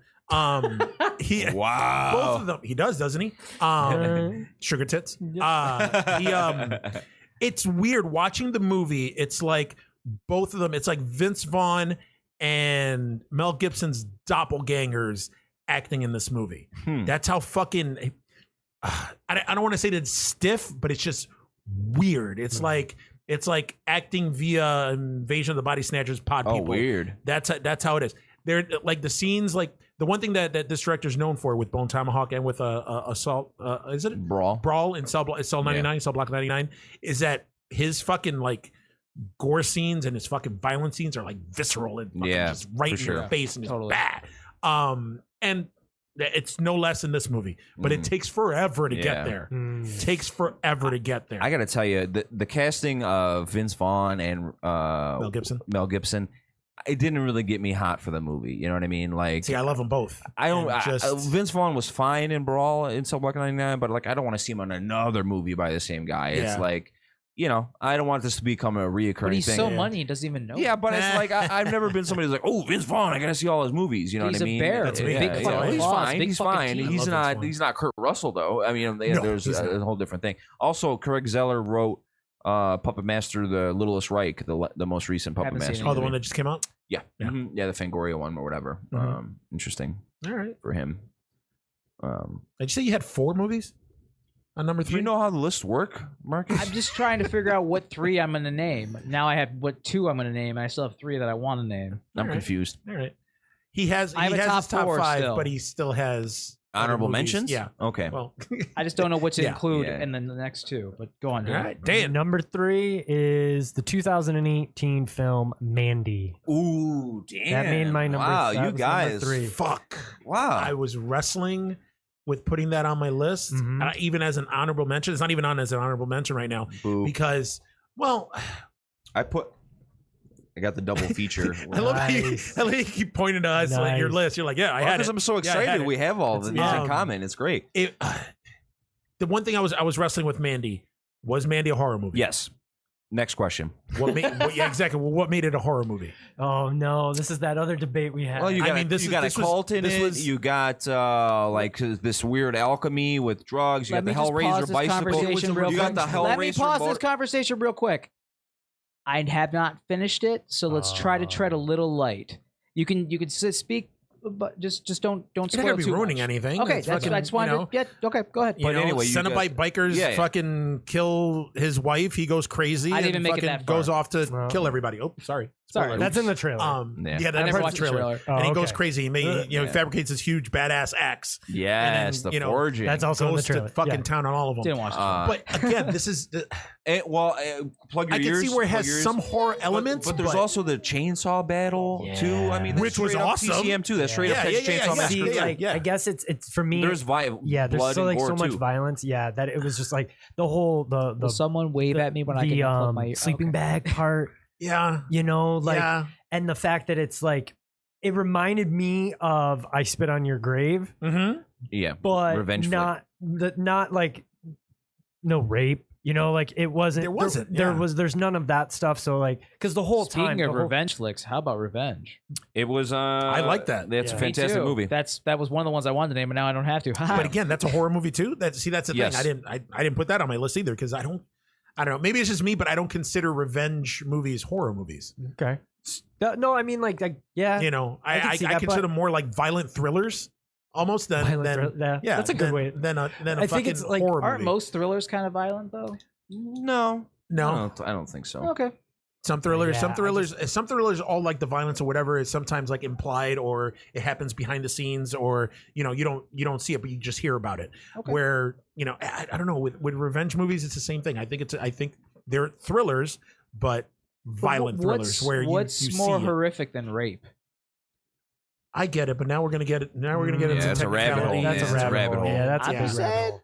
I get it. I know what you're saying, and it's horrible. It just I reminded understand, me, but- like Mandy just reminded me of like all those boxes of movies. Like, okay, we're renting movies, we're having friends oh over, my god, yeah. and you just throw this on, and you're Yeah. just like, "Yep, here we Yeah. go. Yeah. Let's just do it." So I guess I would be like, maybe it's not horror, maybe it's cult classic. Like it became a cult classic That to too. me instantly. that definitely did. Yeah. And it, I mean, going to see that at the North Park with like maybe 4 other dudes in this giant theater, and just So that good. soundtrack, and like at Oh, one man. point I felt as though I was being engulfed in the sound in there, Yeah. and they don't have the best sound in my opinion at Uh-huh. that theater. You're right. So to be there and feel that there, it's like they must have been doing some crazy, really Yeah. cool stuff with Yeah. that, and it checked all those boxes of what would you do in a crazy situation if you were, because like you want to know more about Nicolas Cage, Mhm. but you don't want to know more Mhm. about him. It was just all that kind of stuff. It was and just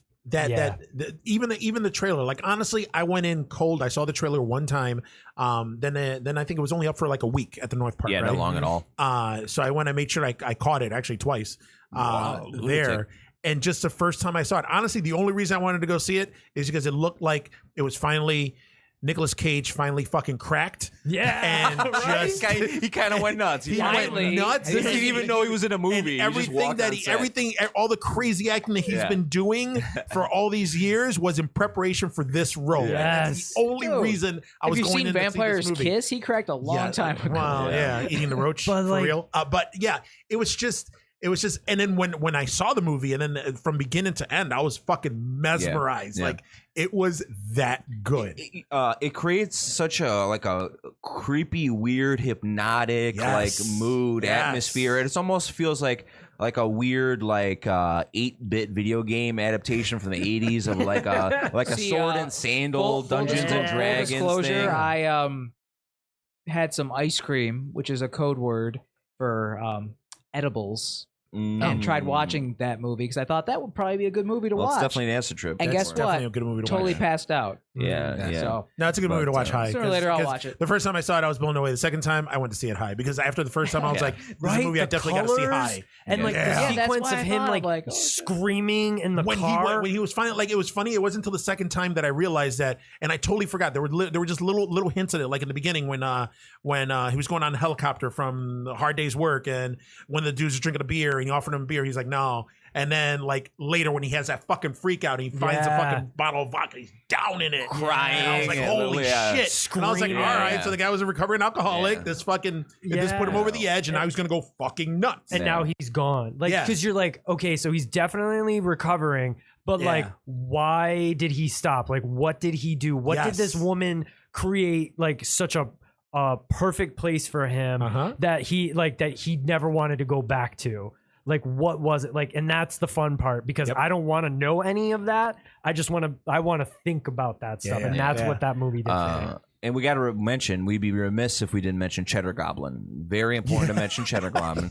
One of the highlights of the film. Not a breakout too. Yeah, Like, not that's what directed we're by talking about. Panos Cosmatos, actually, that sequence. Really? It was directed by the guy who did like Two Chefs or whatever that viral video was online. I don't know if you know what I'm talking No. about. No. Too Many Cooks in the Kitchen, I think it's called. That's what it is. Too Many Cooks in the Kitchen or something like that. Oh, Uh, too many cooks.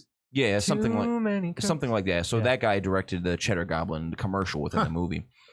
I also love.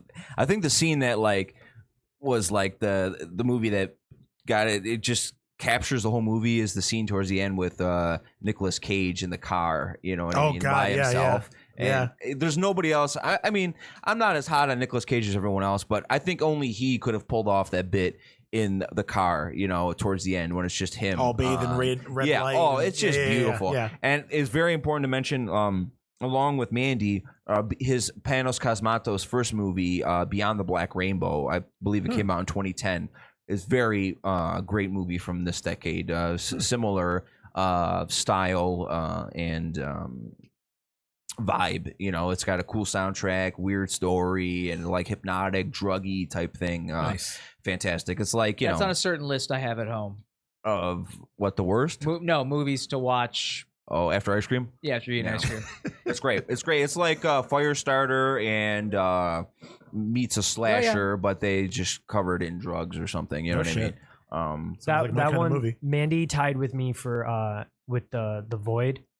Yes. Yeah. Because of like it's so rare that you find some of these movies here. Mm. Like you don't have to drive to Rochester or Toronto to see. So the fact that it was down the street from me was huge. And because that showed at the North Park also. yeah, It did, yeah. and that for was like another a few one days. that they tied for me for 3 because it was just like going there, seeing it in theaters, and like, you know, a huge theater too that you wouldn't expect to get it, and it's so limited. But that one that hit all the like that torture horror body stuff that.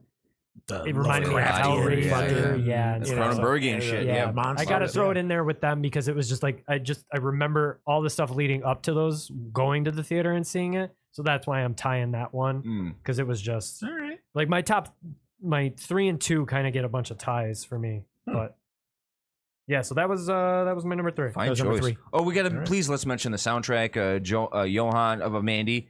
Johan Johansson, his last soundtrack before he unfortunately committed suicide. Fantastic. Oh, did he? Yeah. Yeah. And for me, it's like the music in my top 5. It's got to be there. Like, that's one of the big boxes for me that has to be checked. Yeah. Is music. So that's why I would just constantly be like the soundtrack. The soundtrack. Oh, yeah, for sure. I mean, we both, you know, we had It Follows on ours, mentioned the soundtrack, and Mandy, of course. You know, I don't listen to a whole lot of soundtracks, but I was obsessed with that Mandy soundtrack for a while. There's something I'm surprised. unearthly. I figured you'd be like a big like soundtrack. No, I mean, I am, guy. but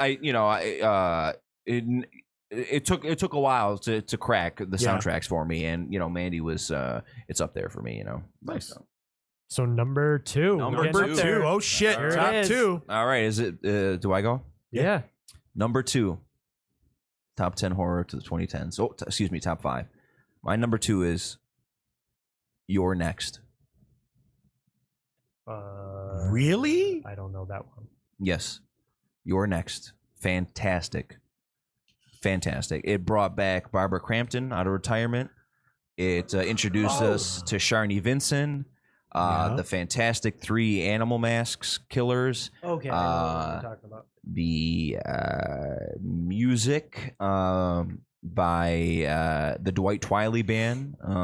Fantastic song that's used in that movie. It's just it has fun with the slasher genre, the home invasion subgenre, and it turns it on its head, you know. And it's just really, I had so much fun in the theater with that. I had so much fun with that one, and I've watched it multiple times. I think most recently, right before I think I met Barbara Crampton in October, I rewatched You're Next just to refresh my my memory, and it's great. Dean, you look like you have something you want to say. No. I'm surprised. It's just that's your number 2. Like Number I'm not 2. surprised that it's on your list. I'm surprised that it's your number 2.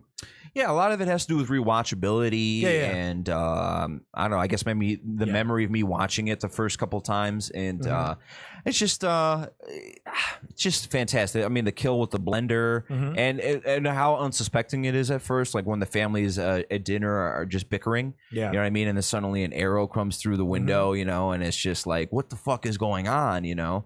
And like the one sister running through the door, and she gets her throat cut by the piano wire across the door, and then, you know, I didn't read about the movie beforehand or anything, so the twist, I guess, you know, of that movie was a total surprise. Although you felt like this is the kind of movie that's going to do something with play with the genre. So I knew something was coming. I just don't know what it was.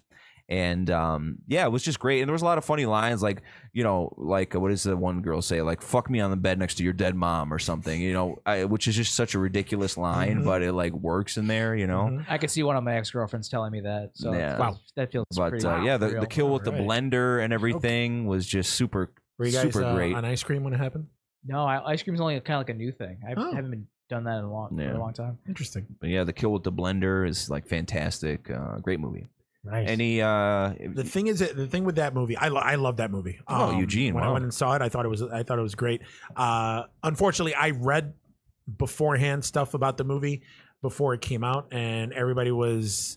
I think one of the things that kind of turned me off is everybody was hailing Sharni Vincent as like the next like She should have been. She should have been queen, final girl type deal. And again, it did play with the tropes, and it turned some of it on their heads. But I mean, I think she made this movie. Then she made one other horror movie. Yep. Right? I think she was like a nurse or something, and then she fucking disappeared. Yeah. And what happened? I mean, it that kind of bugged me a little bit, but it didn't take away too much from the movie. The movie had great kills. The movie, again, the masks. I love the animal mask, the bunny and the cat and all that. Which was the bunny and cat, and what was the third one? It might have been a wolf. A wolf. Yeah.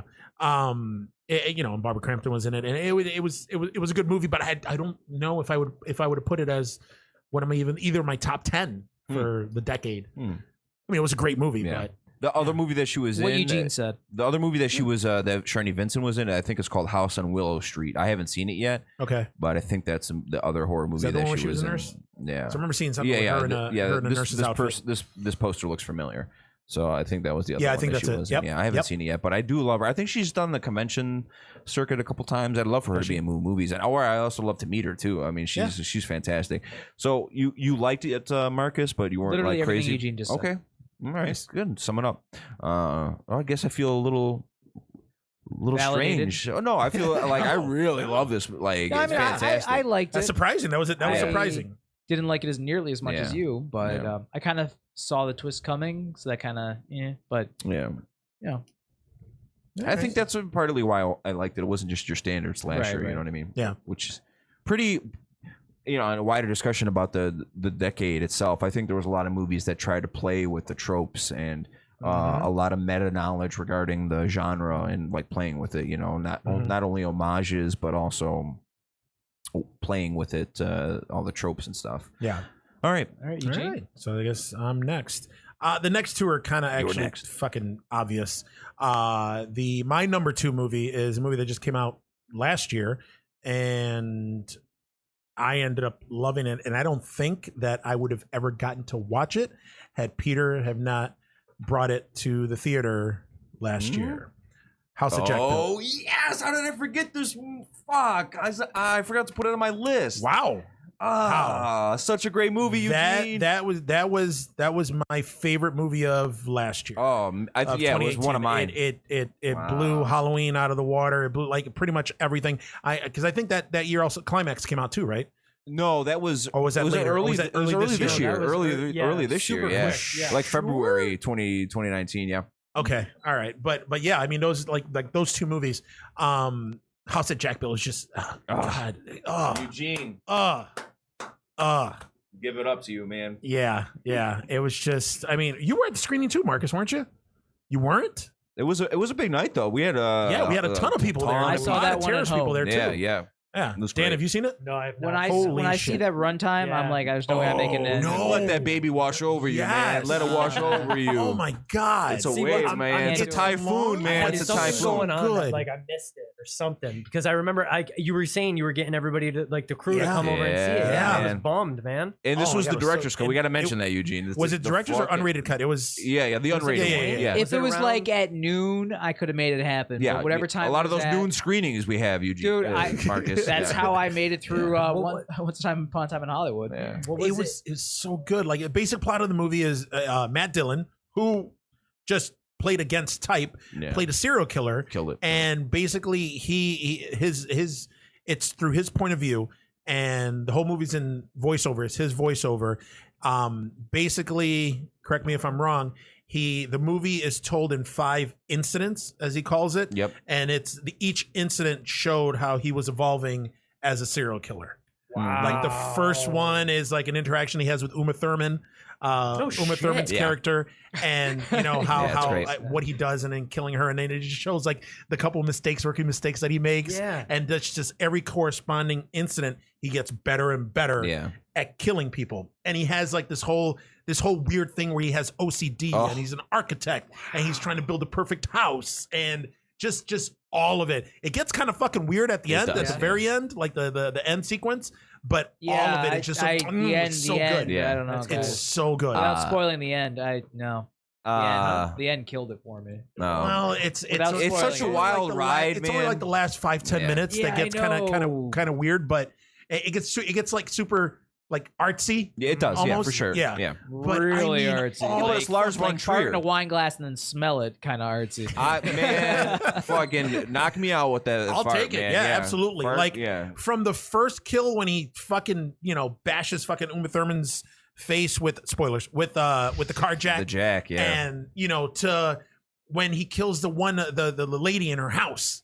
And fucking drags her fucking body in the van, and then David Bowie's Fame starts playing as the body is in the back of the van, just down the street. All of it, and then and then you see how like every corresponding incident too, he gets like cockier, and cockier, for sure. And it's oh god. And one of my favorite characters of the decade, by the name Mr. Grumpy, is just an icon. And if you don't know who Mr. Grumpy is, check out House That Jack Built, and you'll find out. It's so good. It's so, but it's also like it's very heavy-handed. It seems like it's in the hands of somebody who's capable of doing it. So whether it seems a little artsy fartsy or not, I don't care, because it seems like somebody who knows what the fuck they're doing. This is the movie they wanted to make. And that's something I felt in the movie. This is a movie Lars von Trier wanted to make, and he got to make it. And fuck it, you know what I mean? That's crazy that Uma Thurman was in it. Just because like she doesn't do very many movies anymore. Nope. No. And it was a small part, and it was like the one story, the one incident, but it's very funny. I mean, you can't like undersell how funny it is. It's like a slapstick comedy in a lot of parts of it. Really fantastic. Some of the shit that he does, like some of the ways like he fucks up. I mean, it's disturbing. He's got to go to the gun store. He's got to go to the gun shop, if you remember that. It's really funny, and it's obviously a lot of heavy commentary about like what's going on in our country right now and stuff like that. It's very a lot of. But it's just so well done, and I'm so that's one of those moments. I'm so happy that we got to do it that night. Just to screen that movie that night, and not a lot of places got the director's cut or whatever it was, the unrated one. So I think it was really a singular experience that we got a chance. It got released. It was just that one night, right? Yes, that one the night unrated cut got released because I think the director got in trouble. With the MPAA right afterwards because he released that cut. Because the MPAA said it was too confusing for audiences because the rated R cut was going to come out the week after or something, and that would have confused audiences who intended to see the rated R, ended up in the unrated one, et cetera, et cetera. Wow. Do you think like anybody in the horror genre would really be like that upset? Like, I haven't. If you're going to see a Lars von Trier movie, I don't think anybody would be upset. I haven't even what you're signing up for. Yeah, with Lars von Trier, what you're getting into. I haven't seen the rated R cut, and I don't have really desire to. It's only like 4 minutes. I need every moment of that movie, even the stuff that could be. Even the so stuff. I mean, I need it all. All of it was good. Yeah, it's playing on cable. Well, it was playing on cable last month or the month before. You can tell Eugene's the oldest guy here. He's playing on cable. Wow. Premium channels, HBO. Look at this.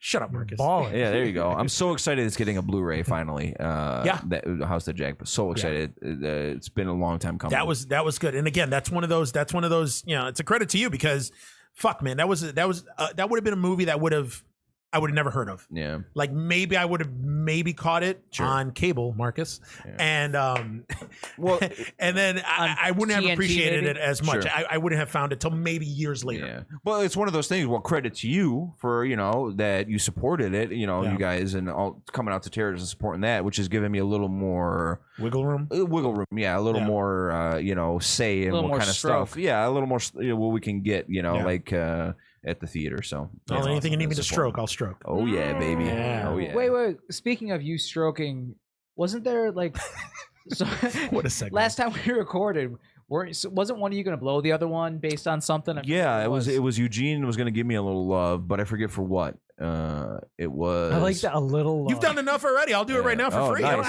Was it about There's already Quiet Place? any Was it added about incentive? Quiet Place? I being don't PG-13? remember.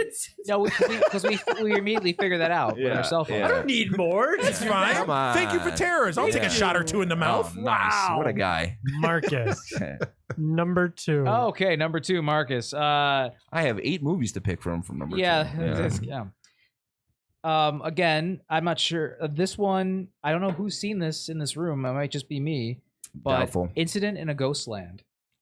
I haven't seen it. I know, I told you to watch it. Yeah. Have not. If seen you it. and Micah recommended it, then I. And me and Mike Took some usually don't time. agree on Yeah, well, anything. yeah. Usually him and I, unless it's like a stupid like movie kind of like Pieces or whatever, him and I don't usually agree. So the fact that him Incident and in I both like Ghostland. it. Yeah. Didn't that just come out on Shudder? Like in the It's on last Shudder, yeah. month or two? So to give you an idea for how good this movie is, you know Jamie. No spoilers. You've all Yeah. met Jamie. She stayed up well past her bedtime to finish watching the movie with me. Wow. Nice. And that's saying Wowzer. something because Yeah. Jamie usually goes to bed by 7:30, 8 o'clock at night. Late we, night. were well past 10 o'clock for the climax of this movie. Living on And dangerously. Jamie was living on the edge. But yeah, I really liked it. It's on Shudder. Last I checked, I think it's still on Yep. there. Is Still it on there. English language, Marcus? Yeah. Okay. All right. I'm not sure. Is how it a to long pronounce- movie? Hour and 31 minutes. That's Wow, sweet spot, man. baby. 91 minutes. All right. But it's done. I'm not sure how you pronounce his last name. But it's Pascal Laugier, Macy? Laugier. I think he's French, so I never took French. Oh yeah, He's the guy who did he directed do the Martyrs. Martyrs? Yeah, Yeah, he's yeah, directed Martyrs. But he. cinephile over here. But no, it's Fucker. basically.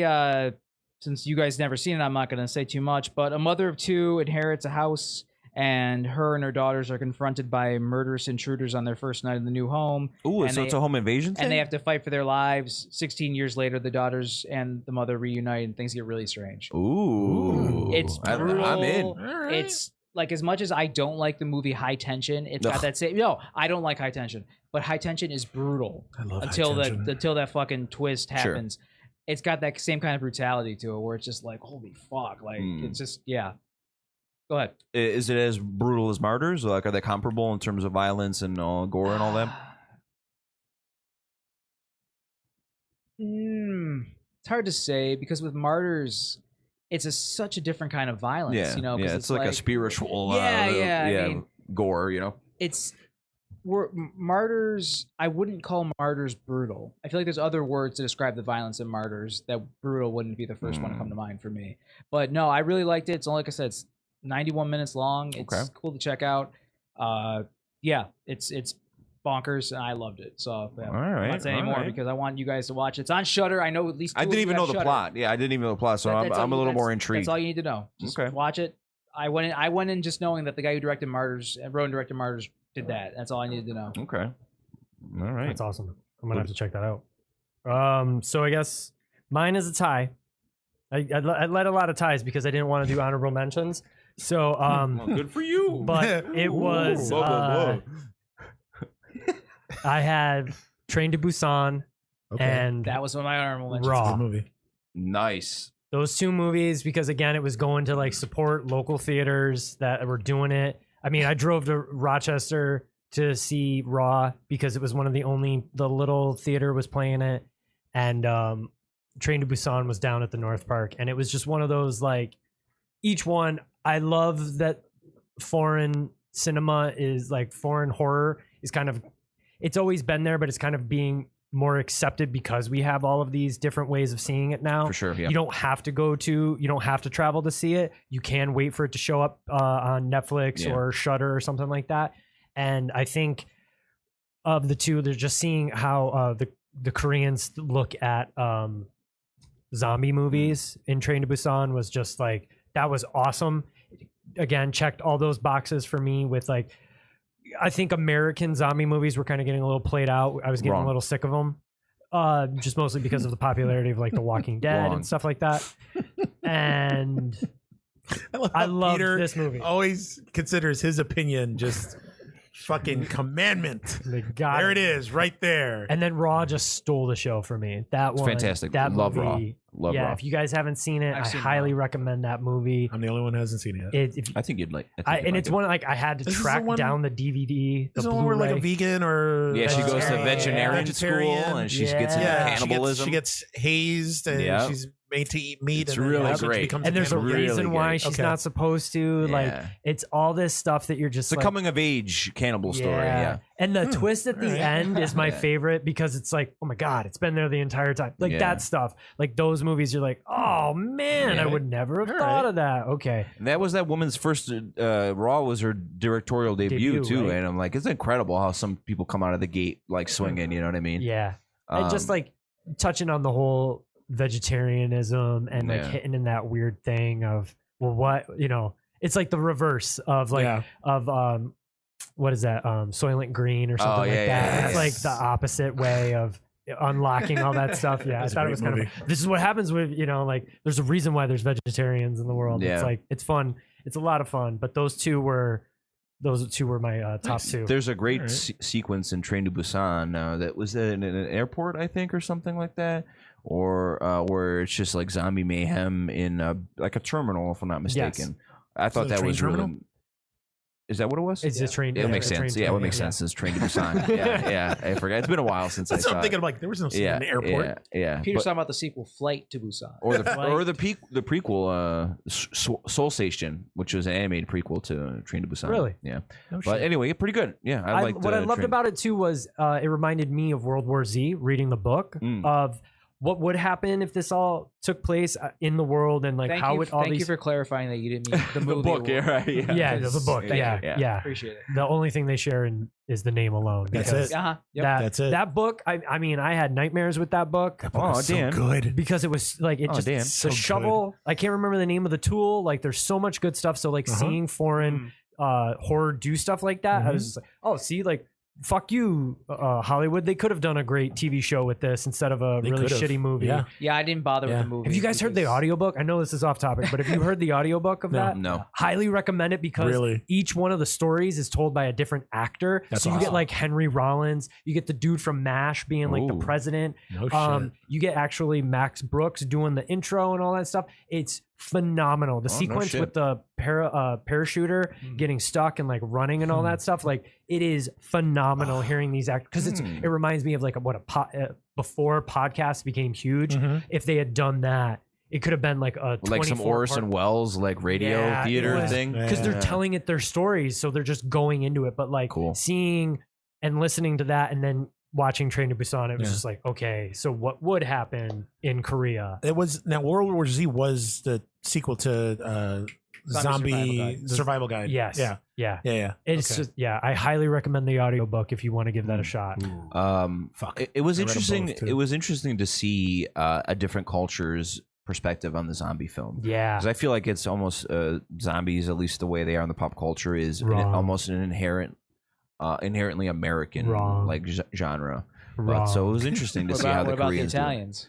Wrong. Yeah, well, the Italians were aping off of mostly what Romero was doing, I know. but Wrong. I mean, they have a very alien quality, the Italians in the zombie movie. So, but yeah, Train to Busan not on my list, but good pick. Oh, thank you. Yeah. Appreciate it. You got that seal of approval. The Thank PV seal of approval. Yeah.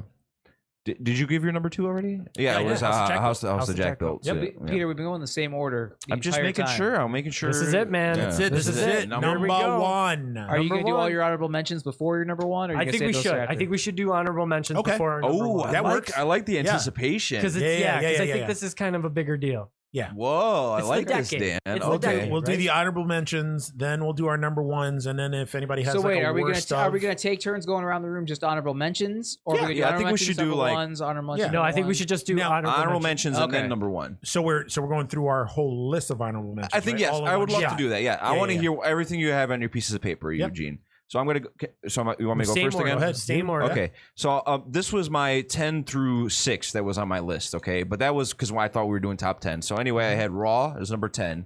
Mm-hmm. Number 9, A Girl Walks Home Alone at Night. Have a great Yes. memory of that one. Yes, Ugh. that was in Still mine. haven't watched that one. That's an honorable mention. Eugene wrong. But this memory that I have of this movie, I'll make it as quick as possible. So Nicole and I had first started dating, and She was walking home alone at night, and you creeped on her. Wow. Can we edit that out? So anyway, Too real. Great memory. Nicole and I, we had celebrated her birthday in Toronto. This was February 2015. If I'm not mistaken, we went to Toronto to see this movie, and it was just, it felt super cool, black and white, neat soundtrack, and one of the most, I think, iconic sequences for me in horror this decade was the scene of the lead character skateboarding down the street at night with her headscarf sort of billowing in the wind. I thought it was such a unique and singular vision of what horror is, that it was just like refreshing, like I've never seen and probably won't ever see an image like that again in horror. That's just so unique to the director and the voice of her, Fun fact about that movie, shot entirely in Los Angeles. Yeah, to look like Iran, right? I was gonna say, it's an Iranian movie. Completely shot in incredible LA. Yeah. Oh shit. Yeah, she made a sequel, not a sequel, made another movie called The Bad Batch. I haven't seen it yet, but and when I found that part out, I was like, what? Wow. Yeah, it's great. Yeah. That is just insane. Yeah. Wow. The Blu-ray is fantastic of that movie as well. It comes with like a little comic book and stuff. That's cool. Girl Walks Home Alone. That's my number 8, which I think should have been on a lot of lists, but had I known we were doing top 5, I don't know what I'd done. Anyway, Get Out is number 8. Jordan Peele's Get Out, very important film of the decade. Another one on my number 7 was, it's a little recent, but I felt like taking a little gamble. Was a movie from this year called Dr. Sleep. Fucking masterpiece. Go see Dr. Sleep. One of my honorable mentions. Yeah, great. I love it, Marcus. But very great movie. So I'm going to just do real quick. Honorable mentions. The Black Coat's Daughter. Go see it. Okay. Bone Tomahawk. Almost not horror, but Turbo Kid. Fantastic. Yeah. Fantastic movie. So good. So my good. God. Yeah, Turbo Kid's fantastic. It just makes you smile. Starry Eyes. Great double feature with Contracted. That one would be Starry Eyes. The Autopsy of Jane Doe. Good one. I had Terrifier. It Chapters 1 and 2. I had Mandy, Beyond the Black Rainbow. Then, oddly enough, I had Midsummer. I don't know, a little recent, but that's a movie I've been thinking about ever since you saw it, yeah, ever since I saw it. Not a fan of Hereditary, not a great movie, but Midsummer's fantastic. Just quick jab. Yeah. Quick jab. Stick and move. Stick and move. But anyway, I got to do it quick. Work the body. Then I had The Final Girls on there as well. I would love to argue about this one with you guys, but I'd say there's enough elements that I'm going to put on my list. This movie Drive. Nicholas Winding Refn, Ryan Gosling. I'm going to put that on my list. We want to fight. We can fight about it now. We'll do it later. But about Drive it being is a horror movie? enough genre elements that I'm going to put it on my list. Yeah, no, I wow, disagree. okay. Highly. Okay, that's another debate for later. Yeah. Okay, I mean, debate great. I'm going to move Steps on. on somebody's head and I'm crushes not- it. That makes it horror. Great.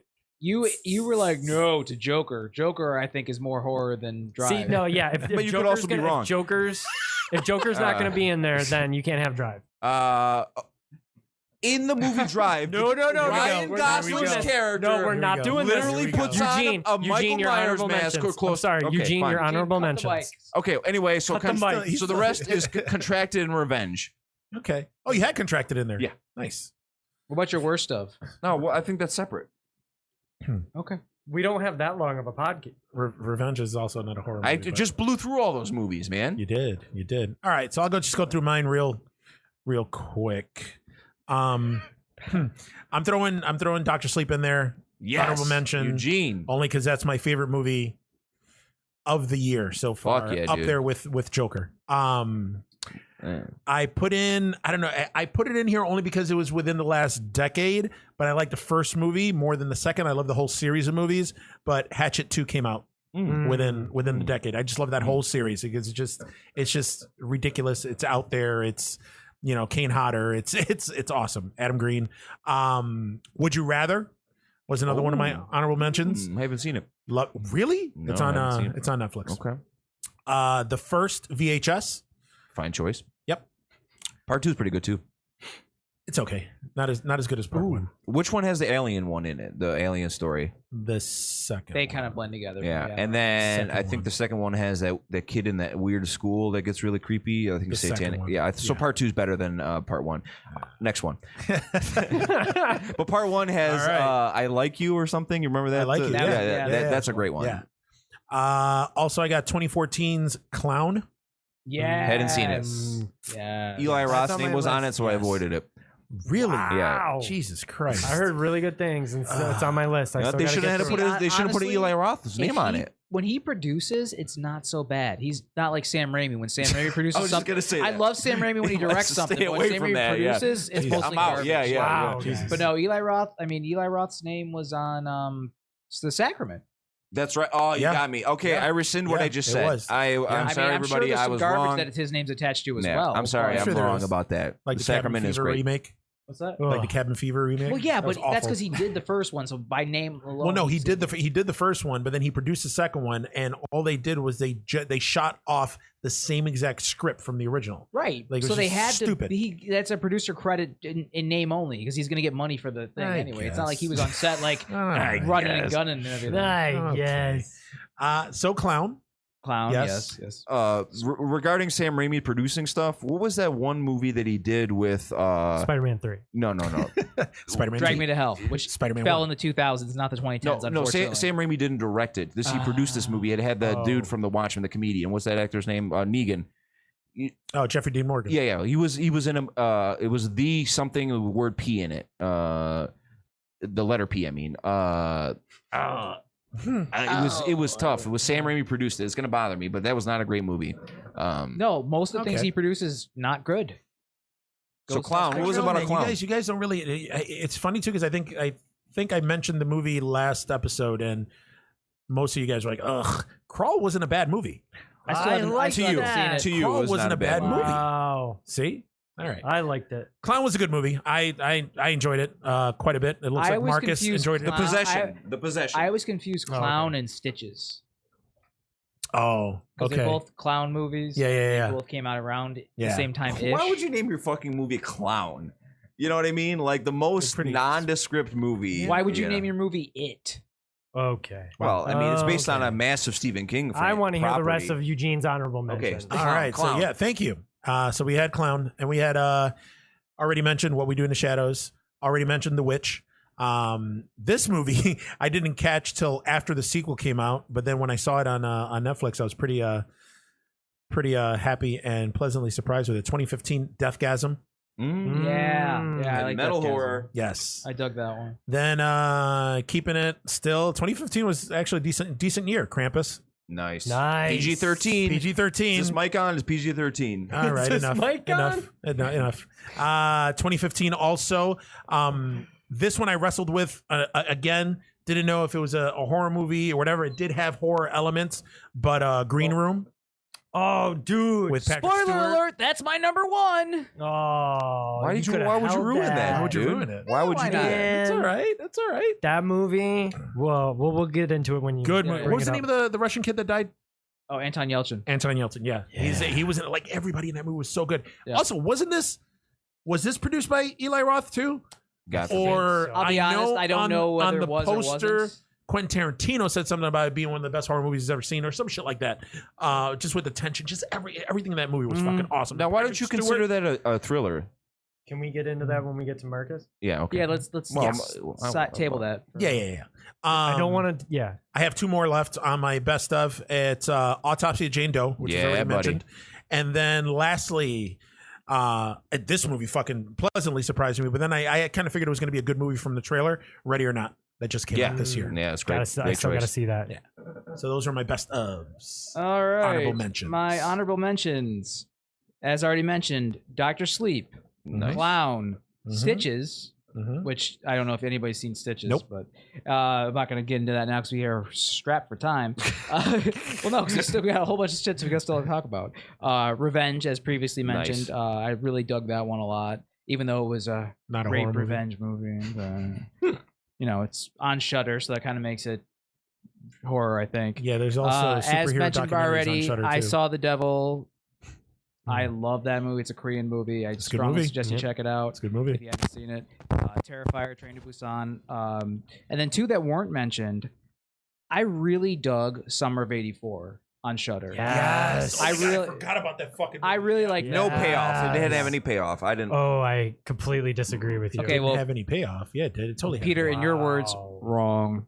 You're wrong. That. Moving on. No, I really dug Summer of '84. Yeah. Yeah. Just watch Stranger Things. Boo. Okay, well, Christ. Wow.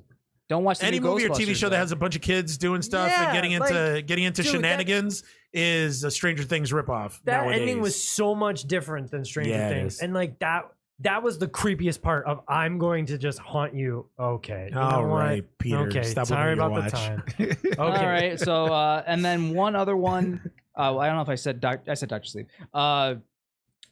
This one I was debating whether or not it was horror. Because to me, it's almost like more action thriller, but Upgrade. I love. I that love was Upgrade. good. That was good. Good choice, but it kind of Marcus. skirts the edge of horror, so I didn't want to include that in my top 5. But no, I consider it for really sure. dug That's- Upgrade. yeah. I didn't expect to like it as much as I did for sure. So good, like a modern RoboCop or something Yeah, like that. Yes. So yeah, that's my honorable All mentions. right. Nice. Wow, I think I like that more than his real list. wow. Okay, so my honorable mentions: Here I try to be tragedy. positive, and look at you. Wow. Man. Honorable mentions: Tragedy Girls from 2017. Okay. I liked Okay. it. I liked Okay. it. It was Okay. fun. I think it bridges the gap for like the normals that want to watch some horror movies. Nice, nice. nice. We'll go A Girl Walks Alone at Night. Great job. It, Get Yes. Out, Yes. Evil Dead. Yes. Yes. The Come on. Babadook. No, wrong. No. I like No. that one. Keep it moving. And honorable mention: Scream 4. Okay. Wow. Nice. All right. Nice. These are my honorable mentions. Nice. Yeah. What I Wow. like poppy horror. Sorry guys. No, that was good, man. Fuck, man. All right, yeah, Peter, like, number and I one. thought it was Oh, all right. Scream 4. I'll just say I thought it was kind of cool to like bring in like that younger generation of like what would happen with it, but they're still like, nah, fuck you guys, we're gonna keep it. Yeah. Like, nah, Nev Campbell's gonna be the lead. Wow. Whatever. So many good movies, you guys. This is great. This is really cool. So we're gonna do number one. That's Number it. one. That's Yeah. it. Drum roll. Take it away. No one has mentioned it thus far, I saw Which his is worried. list. I saw his. which I'm a little worried about. But I'm I on. would say this is the movie to me that defines the decade. It is a fine picture. I have a funny And feeling that one of the Most of us have best moments in a movie theater outside of terrors that I've had happens in this movie. Just incredible, cathartic, euphoric experience. Number one, Cabin in the Woods. Yes, that was mine. What's my number one? Come on. That's my What's my number number one. one? Let's Yes. go. What's my Let's number get one? naked. Let's Yes. strip naked. Number one. Okay. Nice. Three of us. Nice. 3 of the 4. All right. Nice. And Terror All right. Trio's here. Yes. All right. I'll go in the other room. I'll leave you guys alone. Okay, great. Thank you. Circle jerk. Yeah. Wow. Cabin in the Woods, number one. I just want to say a few things. I did not know anything about this movie going in. Yeah, same. I saw Same. the poster and I said, "Oh, this is going to be a slasher. No big deal." But I go see it because I love horror. So all the shit that happened in the movie had zero fucking idea Yep. that it was going to happen. If you could imagine my surprise as everything unfolded from like the early on, it was just like my mind was just constantly exploding through the whole movie. Yep. Like I was just having brain orgasms the whole time. Just my endorphins were flooding for the whole runtime. And then obviously the scene that was just completely euphoric was towards the end when the elevator doors bust open and all the monsters come out and it's just like fucking Merman, the unicorn, the fucking Hellraiser things. Cenobite, yeah. It was just like, I can't fucking believe this movie. It's like, and it had this meta narrative too that I think a lot of other modern horror tries to get to, but not quite at the level that the Cabin in the Woods got to. Even to the point where, like, I just love seeing the bedding, the dry erase board that they have to see what the monsters are called, you know, like Redneck Torture Family and all that stuff. It was just, like, incredible. Richard Jenkins, again, fantastic in this movie. And I just loved how it had so much to explain about the mythology of horror and why things were happening, you know. And it's such a dark ending where the world just fucking ends, you know what I mean? So very smart, so very funny, and I think it's I don't know if I'm going to see a movie like that, a new release in theaters that just completely blows me away. That I had no idea what was coming. You know, Cabin in the Woods. I don't think it didn't do well in the theaters. It did horrible in the theaters. It did horrible. Yeah. Like I don't know about you, but the first few minutes of the movie, I thought I was in a different movie. Well, yeah, because they're just hanging out in the bunker, just right? hanging- And they're driving in the hanging gold out, cart, they're driving, and then they're the getting suddenly, coffee, and then yeah. suddenly the title of the movie just pops up: Cabin in the Woods. Yeah. Yeah. And they're just like hanging Like, out. What the fuck? Yeah. Yeah. Bradley Whitford. Yes. He like seeing Is him that the and Shaggy guy? Richard? No, He's no. the guy who Bradley he's the guy Whitford who is plays the the dad dad in in Get Out. Get Out. Yeah. Gotcha. Oh, gotcha. He would've Gotcha. voted for Obama a third time if He's he in the He bunker. plays like a dick in He's in the everything that bunker. he's in. He's in the bunker with Richard So Jenkins. when Gotcha. just seeing that Billy and like Madison, the back villain. and forth with him and Richard Jenkins, it Yeah. was Thank. just like making it so real and like that it like they bumbled up. They fucked this up. It was just that whole and like Joss Whedon writing the screenplay, just So hitting funny. on all these levels and like finding a way to tie in his kind of universe and stuff. And Yep. I think that's how we got Thor for the Avengers, is because Whedon's met Chris Hemsworth and all that stuff on that, because that movie comes out shortly after Avengers. That movie was on the before- shelf it- for a but that's long what I time. mean. I thought Like, it was before it was- Thor. It was because made. It was made. I made think before before. It was Thor. when Chris Hemsworth found out while he was filming Cabin in the Woods that he got Thor. They didn't release it though for a couple of years That's after what it I was mean. filmed. Really? And Yeah. then Fuck, Thor hold got on. super famous, and then they used having Chris Hemsworth as Hold on. a part of the reason to sell the movie. Because it got re-released. Yeah, it took like a couple of years for Cabin in the Woods to come that was out. going to be it was like, on the shelf for like a while. trick or treat. I where it's saw all it in the buried. drive-in, and I'm trying desperately to remember what the other movie was, but I do not remember what it was. I would not have watched that movie because of how the poster made it look They like both a came out in Saw. the same year. Did they really? Yeah, but Yep. we Thor got to and look. Cabin in the Woods We got to came out look the at the, same year, 2011. production of. Oh no, I'm sure. Cabin in I'm sure the Cabin in the Woods, Woods was filmed way Yeah. before. Because way he's got before it that was, short but- haircut. Yeah, for Yeah, sure. he's not Looking as buff. like the high school guy. Yeah. Yeah, it was like but yeah, that movie, I thought it was going to be like a Saw movie Me because too, of the way me the too. poster was set up with all Mhm. those like extra layers. Yeah. Because like, I mean, it's got the white background and all that really crappy Saw looking Mhm. Photoshop stuff. Yeah, it had So like that's- the cabin, almost like Yeah. a Yeah, like a Rubik cube. Like a Yeah, Rubik's, yeah, Rubik's yeah. cube. So I was just like, meh, whatever. I wish I have that poster. I had it on my wall Yeah. for a long time. And it wasn't until my girlfriend at the time, wife now, like she's like, "Oh, this is Josh. Shout out Whedon. to Mara. This is Joss Whedon. Like you're gonna love it." And I, from top to Yeah. from start to finish, I was like, "Yep." And Sigourney Weaver, Sigourney I know Weaver, a yeah. cameo at the end. on. Yeah, Yeah, it's so dude. good, man. like and Like, like what her the flat out fuck? being like, "You're gonna fuck this up. You fucked Yeah. this Yep. up. You literally fucked Yeah. this up." Yeah. Oh, and those So little good. scenes that you get of to see what's going on in the rest of the world, like like all the Asian students, you know, and they're like they caught the ghost or whatever, and they're like dancing, and it was just Yes. like there's a lot in that movie. It creates a whole world. fucking you know? unicorn killing somebody. Yeah, Yeah, yeah, you know? yeah. And then I love how the joke comes full circle with the merman. You know how they talk about them, and he finally comes out. Yeah.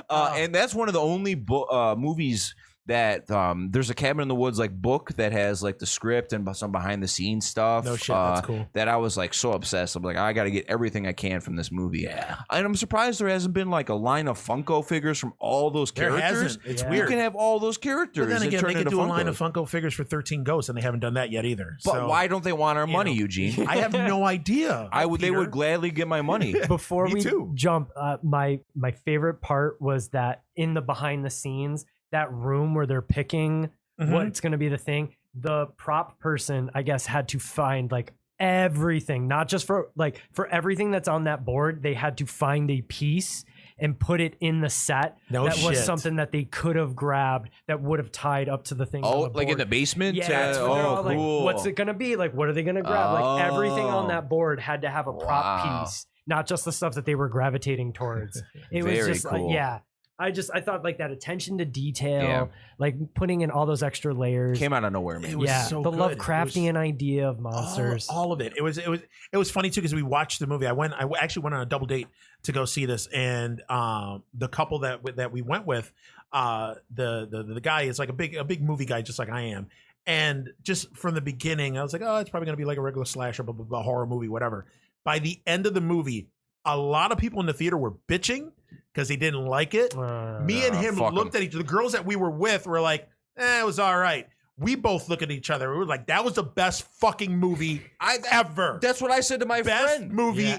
ever. When the elevator shit happened, that's that what was I did. fucking awesome. Like, Yeah. it was just, it was so good. It was so good. And like the fact that the dude getting high is the one that's yeah, like, he's the one that still that, got that his shit survives. together. Yeah. It's like breaks all the tropes and it makes all the sense in the Yeah. world. Yeah. And they choose to have the world end, which is Yeah. really great, which I can Yeah. really relate to. It The was just- nihilism of that. And that's such a great way to kick off the decade, Yeah. right? Because it comes out in 2011 and it's a sleeper. Yeah. You know, like Yeah. it's, I thought that was phenomenal. Which I can really appreciate that it was a sleeper at the time of its release. Because had I known what I was getting, I don't think I would have it would have been as memorable as an experience as not knowing what was coming. Right. You know you're what right. I mean? And that was I think that's was part of the reason why I enjoyed it so much, is because when going in thinking there was one thing, it ended up being this totally different thing, but it was fucking knocked my socks off. awesome. Yeah.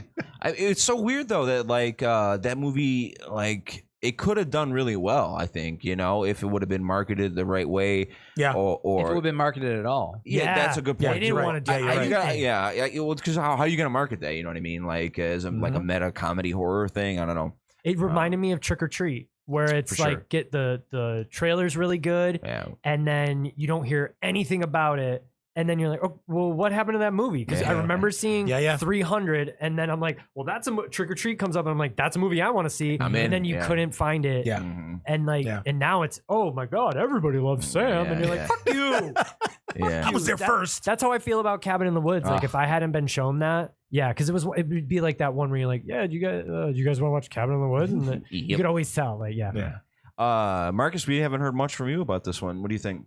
It better be I good. don't like it nearly as much as you guys do. All right. So, well, no, I don't know what it is. Have a good night. I've seen it a handful of times. No, I don't know what it is, but I just, thanks for listening, guys. I don't know. It didn't hit me like it hit you guys. I don't know what it is. Wow. I don't hate it, but see, and I think that's better than if you had that visceral feeling of I didn't like it. But I see all the joy it brings to you guys, and I'm jealous. I wish I could feel that, but I don't. It doesn't surprise me that you don't feel it, that's fucked up. I've been very positive this entire podcast. You have, actually. Yeah, I it's will say impressive. that. So I complimented on every movie. I don't know about Besides that. you You're wrong. Yeah. Pulling out Moving your on. Oh, I forgot where you were at. Oh, the Babadook. We both said wrong. No, Babadook was you bad. said Well, wrong yeah, when I was Babadook- talking about Babadook was awful. zombies Yeah. in Korea. That's what you were. No, wait. You talking mentioned the about. Babadook. No, I mentioned the Babadook after you were. Stop talking. I don't want to give airtime I to want to hear Babadook. Babadook was. A great I revisit film. it every now and then, Get out of here. and it's fine. I don't know what it is about it, but I just don't love it as much as you guys do. Well, let's hear your number one. Well, my number one, which I already gave away. Also, I should have mentioned in my honorable mentions, The Final Girls, which I briefly touched on. I love The Final Girls. But number one, Green Room.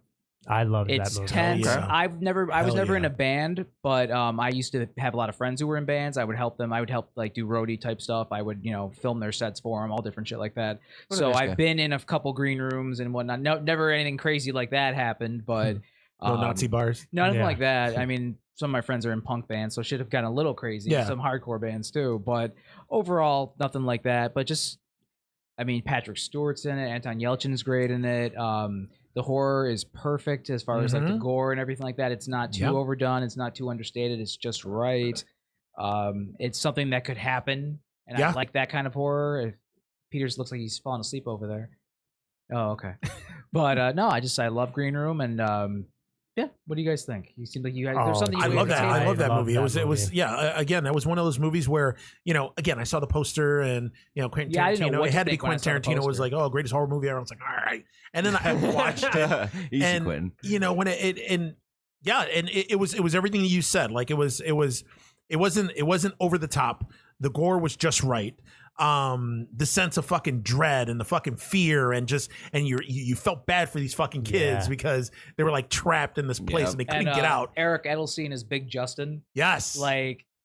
That's fucking. It was just awesome. and then just to top it off, I'm a huge Patrick Stewart fan because I'm a huge Star Trek Next Generation fan. But just seeing him play against type, right? Yeah. As just this fucking ruthless, sinister fucking old skinhead dude. So It good. was just it was Such a pacifist, and all this everybody gets along. This is what we need. And then seeing him in that role, I'm like, this is creepy. Yeah. He's that you just immediately you're such a good actor. Yeah. But Yeah. goddamn, you're scary in this moment. Yeah. And I love the ingenuity they had to use to try to get out of the green room. All the different ways they tried to set up everything was just awesome. Yeah, it was I love, claustrophobic. It was Yeah. oh man, yeah. I love the piano wire thing Yeah. down the arm. Yeah, that's a good one, man. They That's a good one. so Mondo does a lot of the artist created posters and stuff like Okay. that for the movies, and the poster that they did for that one is I still have the postcard because I couldn't get it when they released it. Oh. Okay. Was they have the arm is the poster, and then they have the chunk in the middle doing the black flag. Do you know? You guys know the black flag logo? Yeah. They have that, but it's like chopped up, so you see the hand there, and it just says Green Room underneath it. If you like, look it up, check it out. sweet. It's so cool, and like that poster, I was like, that's the only one that I was like, okay, if you haven't seen the movie, it kind of gives a little bit of away, but at the same, that from top, like the entire time, like it doesn't let up until directed by that film, like the tension. And it's that classic horror trope of what are you going to do to obtain what you need, and what are you going to do to survive it? Like now you're in this shitty situation. How are you going to get out of it? And like his arm is like, he's going to get that shit amputated. Like there's no coming back. Right.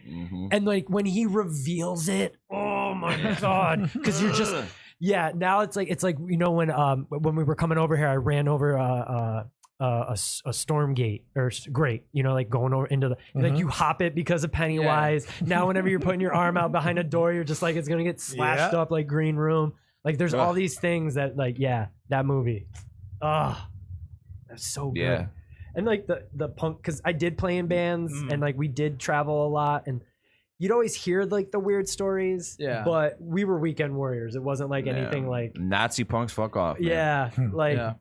And that movie came out pre-Trump, so that's like interesting to see now. You know, with the, you know, everything that's going on. Like, do you feel like it kind of was sensing something more? Yeah, I think so. I think that's kind of that was always in the underground of punk music. Like that was always in its own little. Like, I think especially in that part of the country too. There's an issue with white nationalism. The Northwest. Yeah. There's pockets of it and stuff. Definitely in the Northwest. Yeah. So shit, it's probably in south of here, man. Yeah. Oh, yeah. Pretty much anywhere. Yeah, for sure. But quite the thriller. I think that's a great number one. That is a good choice. Yeah. That is. Thanks, guys. Yeah. You're What welcome. year did that come out? I just got out of it on IMDb. I feel like it's 2015. 2015? 15. Wow. Right before our current situation. Wow. Whoa. We should do just a recap of what our top 5 was. Yes. Just so if listeners want to check out what our top 5 Well, were. I already deleted mine. But Okay, so never mind. So just listen back. Yeah, so number 5. Just hit rewind. Yeah. Number 5, Evil Dead 2013. Number 4, It Follows. Number 3, Under the Skin. Number 2, You're Next. Number 1, Cabin in the Woods. All right. For me, we got number 5, Contracted. Number 4, It. Number 3, Terrifier. Number 2, House That Jack Built. And number 1, Cabin in the Woods. I didn't know we were gonna do this, so I'm gonna go most recent to Green Room, Incident at Ghostland, Bone Tomahawk. I did What We Do in the Shadows and Tucker and Dale Together. And my number 5, guys, someone help me. Oh, what was it? I don't remember. Oh shit, I don't remember either. I had a list. I deleted most of the list because I didn't think I was going to revisit it. Oh, man. Well, you listen to the podcast. You heard it already. You're probably sick of hearing me. So, Dan? Number 5 was The Witch. Number 4 was It Follows. Number 3 was a tie between was Mandy. Yeah. And then number 2 was a tie for Raw and Train to Busan. And number 1 was Cabin in the Woods. All right. Some are very varied lists. Eugene, how long have we been going for? We've been going for a little while now. I know, but do we have time to get into the other thing we spoke about, or probably not? I think we Okay. we can leave that for next episode. Nice. Now, Peter, did you have like a worst? Oh yeah. So my worst, I have a couple, but I've got more. There's a crown jewel of the worst movies of the decade, horror movies, The Bye Bye Man. Oh yeah, The Bye Bye Man. I tried watching it as a bad movie to watch, and I still couldn't. It was incredible. That was a movie I saw just with my friends at the theater. You know, just not knowing, and it became so bad that it's good almost. I mean, it's just such a totally incoherent disaster of a movie. By far, I just don't know how the movie got made, but The Bye Bye Man, one of the fucking worst movies of the decade, no doubt. Like, but I bought I think Nicole got the Blu-ray for free from Big Lots or something. They had a promotion, so I do have it because that's how bad it is. Of course you do. No, it was for free, but I would love to watch it again with a group of friends just because it was so uniquely bad, and I don't know how the movie was even made these days that could be that bad as The Bye Bye Man. Nice. Damn. Yeah, even the trailer looked utterly shitty. Awful. So that's it? Oh, I mean, I have other movies. I just don't want to take it all. No, just go through your list. I'll go through. Or should I just do my list and you do your list? Well, let's go back and forth. All right. Well, I got the Nightmare on Elm Street remake from 2010. I forgot about that. I stayed as far away as I could from that one. That movie fucking sucked. The balls. angelic Rooney Mara. Let's not start with that again, bitch. Peter, your turn. I had a risque choice, and I'm down to argue about it, but the Babadook. Fuck you. Okay. That kid Wrong. in that movie was nails on the fucking chalkboard. Wrong. And I think it created something that I strongly dislike in most modern horror movies, when the monster can't just be a monster. The creature, sometimes I just want the creature to be a creature. I don't want it to be a metaphor for something. You know, it's cool if one or two movies do it, but if it becomes like a reoccurring thing where it's like you're trying to make your movie smart or intellectual by doing this it's a metaphor for loss, blah blah blah. Like, no, just make it be a fucking cool monster that exists in the world of the movie. You know what I mean? Eugene, your turn. It still is a cool monster. Wrong. Eugene. Eugene. He's wearing a top hat. This movie introduced us to a fat version of this character, Hellraiser Revelations. That came out this decade? 2011. Wow. I can't say I've seen it. Oh my We god. were introduced to Fat Pinhead. So Is that the one with like the big eyes too? yes. Yeah. Yes. I saw the. I think you've mentioned this And apartment before. Fucking, and it's a in an Fat apartment, Pinhead. and it's fucking Fat Pinhead. dude. It bothers him. I Oh watched god. the first two and I'm like, man, I'm really excited about the third one. And then I like started going down the rabbit hole of everything, and I saw that and I was like, yo, I don't know if I want to keep Revelations was watching crazy. Hellraiser. Yeah, it was bad. This like is bad. I always said I like the first 4 Hellraiser movies, like 1 and 2, obviously, because they complement each other. Because 2 is a direct sequel to 1. 3, Pinhead turned bad again, and you know, I kind of, you know what, it's cheesy, but I like the the CD fucking Cenobite. I like the fucking cameraman Cenobite. It did get a little off the rails there, and I like part 4 because Bloodlines, because obviously it showed like an origin story of where the box came from and all that, That other was- shit. yeah, that was and it really had cool. Pinhead in space, Right? Like, so. You know, that's it. But then after 4, holy shit.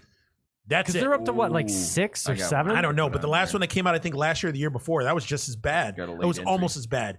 You know, there was a trailer running around on YouTube where they were doing a total reboot of Hellraiser. And if you can find it, it's on YouTube, where they have concept art and everything, and they were going to totally remake all of it. They showed Hell, they showed Leviathan, even Pinhead was like brand new design, everything. Yeah. It would have been fucking amazing, but they just fell through on that, and then they Yeah. gave us the stupid fucking movie that they came with not so fat Pinhead this time.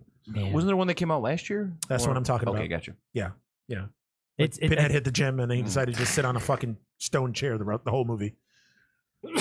Bless I you. feel as though it's one of those they need to get it into the hand of somebody who cares, Somebody, because give it like back to Clive Barker, Yeah, somebody. something. because it's funny because you're seeing all this stuff with like NECA putting out a lot of like Pinhead stuff. They and you're just came out with an Ultimate Pinhead figure. right. Oh, sick. So you're like, Yeah. okay, there like somebody cares, Uh-huh. but like, is it in the subconscious anymore? You know, like somebody needs to get in there and redo it. I think They do. I feel like Hellraiser is like, I don't mean it as a knock either, but it's like second tier horror icons. You know, the first one is like Jason, Freddy, Michael Myers, Chucky, etc. Leatherface, and then there's No. your Pinheads. No. and Yeah, I'm gonna have No, to disagree. I don't agree with you. No, because he at was all. a part of the first and Pinhead second wave. Pinhead is part of that upper echelon of. you think he's on par with Freddy and Jason? Pinhead. Absolutely. Yeah, people know it. Absolutely. People, If Marcus and I people agree, recognize Marcus and Which I is it. agree. weird, but yeah, no, yes. He's recognizable, yes. But he's not on the same He's tier up as there. he's Yes, not he at is. the same tier Yes, as he is. Freddy and Jason. Yes, No he way. is. Yes, No he way. is. Yes, he I is. knew him as a Listeners, let kid. us know. Yes, he is. Listeners, yeah, let us know. Yeah. Send us your comments. Link in the bio. But Link in the who bio. else? What other movie you got on there? I have It Comes at Night. Yep. That's on Just a mine. real sort of pretentious turd of a movie. Fucking awful. That there's been like it covers the same ground that like The Walking Dead has been doing for years, where it's like humans are like the monster. You know what I mean? Well, Like that's every this. zombie movie. yeah. though, This really. is like this like post-apocalyptic world of like dread is out there, and it's just very boring, very Yeah. unsatisfying. Just not a great movie. All right. Eugene. I got the. It's supposed to be a prequel to The Thing. Oh, the thing. It's called The Thing Yeah. at 2011. Yeah, that just fucking curdled my milk. Never saw it. Good. Yes, in the front. They had really, I mean, the special effects, they used practical effects in the Thing remake, reboot, prequel. They used practical And effects, then but they- they went too much CGI. Yeah, too they CGI covered on up all the practical effects with CGI, which I think it could have been a really cool movie had they kept the practical effects. Yeah. Because it's like you Or get maybe to just hang out. less CGI. Yeah, or better CGI. it. Even you the know? best part of the movie was at the very end when it all tied in and it led into I the would. I original. loved Yeah. being in that world a little Yeah. more. And isn't the monster in the spaceship like this weird, like shimmering diamond thing? It's like really awful. Yeah. Brutal. Okay. movie. It was bad. Moving on. It was bad. Okay, one of the worst of the decade, Ouija, the original. I got that on mine that too. Came out. That came out this decade. Just excruciating. So bad. And also one of the most awkward movie theater experiences I've had, if I can recall, in this decade. It was a movie people were interacting with the movie, but not in a good way. It's very strange, but awful movie. I hear Yeah. part two. No. Go Origin on. of Evil. Yeah, It wasn't very like somebody said something racist very loudly in the theater, and it was like tense, and it was just like very uncomfortable, and the Okay. movie was like That's awesome. Yeah, no, That would have made the movie for Yeah, me. That no, would've put it on the didn't. best was of like, list this for me. is weird. Like Shit. this movie's bad, People terribly yelling bad. out racial epithets. Yeah, this movie's terribly bad, and now there's all this racial tension in the Yeah, theater. the second It's one is like- better. Yeah, because Not great, but Was it better. Flanagan who directed Ouija 2? Somebody notable directed Ouija 2. So I don't know. I'm not sure. I don't know. But All right. I will take money if I'm right. I have one. Abraham Lincoln Vampire Hunter. Oof. Yeah, I was so let down because I read the book and I actually liked the book. Oh yeah, those books and are like those yeah. books were awesome. And that fucking And then they took those movies. who wasn't Dominic Monaghan, the guy who played Preacher, also young Tony Stark in the Avengers movies? Yeah. Wasn't he in that movie? I don't know if he was in that one, but I thought he was. And then like Pride and Prejudice and Zombies, I think that also came out. Yeah, it did. Or that right? Yeah. I didn't put either of those in the Yeah, worst those were of, some only 'cause- pretty bad. And the books were so good. Yeah, they were a lot of fun. How many more you got on yours? That's it. That's all. That's I had. it? All right. Well, I got it. Luigi. Anybody else got worst of? No, I was trying to be positive this episode. Wow. so, Okay. yeah. Awesome. Well, actually my list is pretty lengthy. I got Yes. Lords of Salem, Oh wow. Ooh. Rob Just Zombie's. put From a big Rob Zombie guy No, too. I'm Just a put huge Rob Zombie from guy. 2010 I'm to a big Rob 2019. Zombie. I'm a Everything. Just huge fall, throw Rob it in. Zombie fanatic. I love all his movies except this one. It What was about the Three from weirdest. Hell? What Stick about to Three it. from Hell? Huh? What about Three from Hell? What did you think Three about from that? Hell was. I don't think you I mean, talked you know about what? It's just above Lords of Salem. Whoa. in terms of it was an unnecessary sequel. Got me excited for nothing. Yeah. It was it was cool to see those characters living in that world and seeing what other adventures they were getting into. But he made too many scenes reminiscent and almost word for word from scenes from Devil's Rejects. And there was just a lot of stuff. There wasn't a main protagonist till like the very end. Yeah. There was a stupid reason why he was going after them. Like it was just Okay. It was a letdown. It was a letdown for me. Wow. I got, speaking of letdowns, the remake of Carrie 2013. Never seen it. Not good. And then go back to the remake 2015 Poltergeist. Hey, didn't see it. Holy shit, don't see it. No. Sam Rockwell couldn't even save that. Wow. Even though most people, I'm sure, like everybody here, didn't like the previous two movies, I did. But the third one, I think, was one of the worst movies ever. Human Centipede 3. Yeah. As bad as the first two are, the third is a complete drop off from even It's that. ridiculous. Like, Yeah, I skipped. it was. Like, it was the bad. first two are like top-notch cinema compared to the third one. The third one is so It's bad. so like incoherent. It's so like, just ugh. fucking. like a Saw movie. It was where it, No. like worse. Saw, where it kind of goes off the rails after like the first This two. movie goes off the rails, but not in a good way from the very beginning. Oh. It's No, bad. the It's third bad. one- It's boring. no, it's stupid. no, Oh it's god, just- it's awful. Awful. no. I No, love this. no, I no. love it. Another one on here. It looks like 2016. It came out. I know it only came out 3 years ago, but Phantasm Ravager. Oh, Didn't see it. didn't I even- still haven't- That movie still haven't was watched a it yet. I'm sorry. fucking bore fest and a half. Yeah, I haven't heard. Didn't good like things. it. Didn't like it at all. We got 2017, The Mummy with Tom Cruise. Oh no! Not a horror Didn't see movie, it. just because it has a mummy in it. That It was good. that it was killed good the dark universe. It was good. It did. It killed it. It was good for an action movie, for a Tom Yeah. Cruise action movie, but that's it. This one I watched only because you talked so much shit about it, and I was like, I gotta watch this train wreck. What is it? What is it? Day of the Dead Bloodline. Hey! Hey, fuck! I must have forgot that movie because it should have been on my list. I forgot about Poltergeist Holy 2015. shit! What an Until that. awful movie! Awful movie. That Day of the Dead. And last but not least is a movie that has been talked about extensively on hit this me? program. Is he gonna hit? Look at his hand. And What's it gonna be? And it is for me one of the worst, if not the worst, movie of the decade. Come on. And it's a remake Oh, no. of one of the worst movies that I've ever fucking seen. What is going on? What's happening? God. What is I am this? talking about 2018's Suspiria. Oh! Fuck that movie. Fuck the original. Whoa! Fuck all of it. Whoa! I wish I didn't see this. I didn't see it. I thought it was Pet Cemetery. I thought it was going to be Pet Cemetery. No. Fuck Pet Cemetery.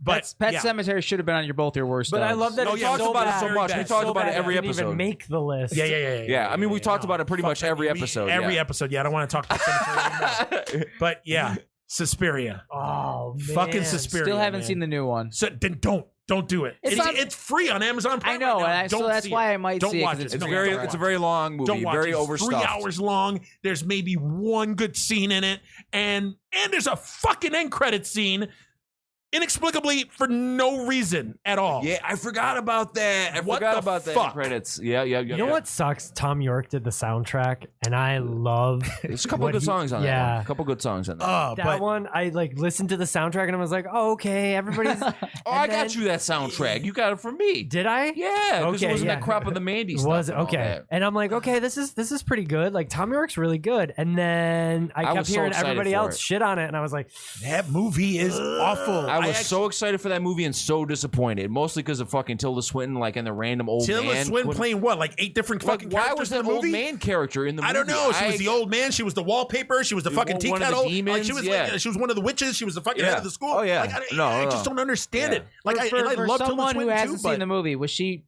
actually the wallpaper and a tea kettle? Yes. Yeah. Uh-huh. you'll never know. Yeah. She's that good of an actress. Yeah. Okay. Oh my god! It and was like just that actress that plays the lead, like, Dakota Johnson. she just can't find her footing. I don't know. She's growing on what me.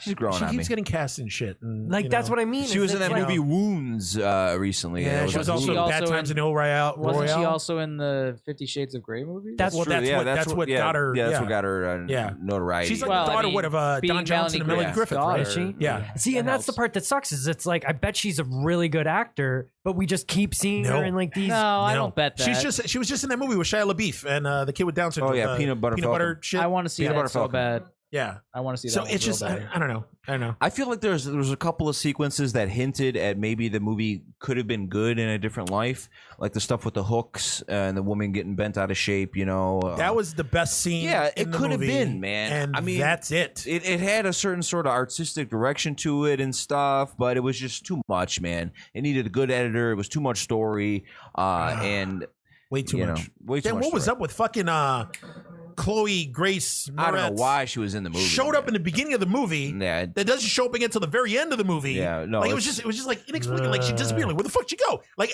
I don't know. Blue she pops up. Yeah. Hey, what's up, guys? Like it was just that movie that obviously you could tell it upset Yeah, me clearly. because I went to this fucking theater and the movie was 86 hours long. Yeah, oh, yeah, And I it went was to go. forever. I fell Yeah, asleep. it was forever, I yeah. fell asleep. I kept waking up. I fell asleep. I kept waking up, and still it was awful. There were 6 people in the fucking theater. They were all dudes, all middle-aged Yeah. dudes. Wait, did you have to drive out to the Orchard Quaker Park. Crossing? Yeah, Quaker Yes. Crossing. I'm like, oh Yes. my god, this fucking I Like gotta what go out here for the this movie. fuck? It was. Yeah. It was You guys it didn't was want to so hang out bad. at I don't Dick's wanna and go to no Target. It was fucking so Quaker bad. It was Crossing. so bad. And then I Red don't know- Robin's out there. You And guys then could have got a burger. You know how I knew that this fucking movie had a fucking end credit scene? Because I fell asleep during the credits. That's why. And when I woke up, I looked. I was like, "There's more still movie. going. It's still going. Yeah. There's more movie." So if you guys want to check out Suspiria, it's on Amazon Prime right Watch now. the original. Free. Watch the original for a classic. Dario Argento. No. Classic film. No. As many times as you fell asleep in the movie, could it be No. that the movie actually isn't that bad? No. But you just didn't get it because you slept No. I Like, fucking that's got pretty the bad. movie, It's and I got pretty that the bad. movie was It's pretty bad. horrible. It's pretty The bad. movie was bad. Okay. The movie had two. For me, it was two scenes, and I think you disagreed with me on the one scene. The one scene is the scene where the chick gets all fucking twisted up in the fucking dance studio, and then they grab her with the hooks. And then the other scene, which I was like, okay, needed something, is the end scene with the all bathed in red light and all the fucking, and then the mutated fucking witch. I fucking hate all that red shit. filter And scene. You hated that. I remember because you and I talked about it. And it was just in that scene I was like, all right, it needed something, because the rest of this movie, oh my God, I know what I'm felt doing like tonight. I was in old world Berlin. It was awful. I know what It I'm was putting on to awful. fall asleep to tonight. Exactly. Oh my God, it was so bad. It was just like it was like so pretentious. Yeah. That it was almost offensive. That like I have to sit through this movie and because you think you're an artist and you're creating something like masterful. Look what I can do with the and camera. I'm just getting Yes. pulverized by your fucking movie, and I just want to see something that's worth it. You know what I mean? Like, just take a second. Is this story about the fucking Tilda Swinton as an old man? Is this necessary to the story? There was no You need could for have all cut that. out a half hour of the movie More. at minimum without having that character in it. That has literally nothing to do with the essence of the film, and I just couldn't believe it. Because I thought, like, why is this in the movie? Like, why did I have to sit through that? And I couldn't come up with a good answer. You know what I mean? And then you're getting bombarded by like a history lesson of whatever's going on in Berlin in the late 70s. It's like, cool, okay, we're trying to contextualize this, but all you got to say is this: Berlin in the late 70s. Gotcha. I know what's going on. You don't have to like bombard me over the head about like what's going on. You know, it's just It dragged on I don't know, so man. much. Especially when the original Suspiria, the Argento movie, doesn't have much story. It's a purely aesthetic movie. Argento's movie is all color, it's all style, and the music And by it's God. all awful. Sure, that's what I mean. But at least I don't know where they got this movie from, the original. You know what I mean? Like where they got this remake. Yeah, from, I couldn't 'cause believe it's that not it did there. worse. It's like not, the only it's reason I really went to not- go see it is because I figured, I was like, it can't be worse than the original. Sure, there's a Can't be worse than the original. There's a coven of witches in a dance school in Berlin. That's probably the only That's it? thing. Yeah, but it's That's like, but other than that, there's very few similarities between the two Mm-hmm. movies. You know what I mean? Gotcha. Whew. All Wow. right. Well, I'm sweating.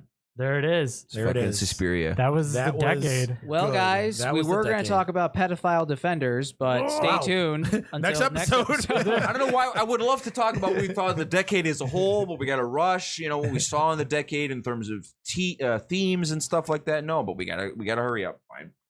We already talked for like We're two not- and a half we're gonna minutes. talk for another 4 hours? We've been at it for a while. This isn't an 8-hour job, bro. The next time we'll be able to talk about a decade is when it's fucking going to be 2030, man. And podcasts will be the thing of the past. Who knows, man? You know, who knows? One of us could croak. You know. Wow. You're right. Okay. All right. Well, fine. You got to Tomorrow's rush not a this. given. We got to rush this. All right. So, real quick, your brief synopsis at decade as a whole. Peter, what do you think? I think we.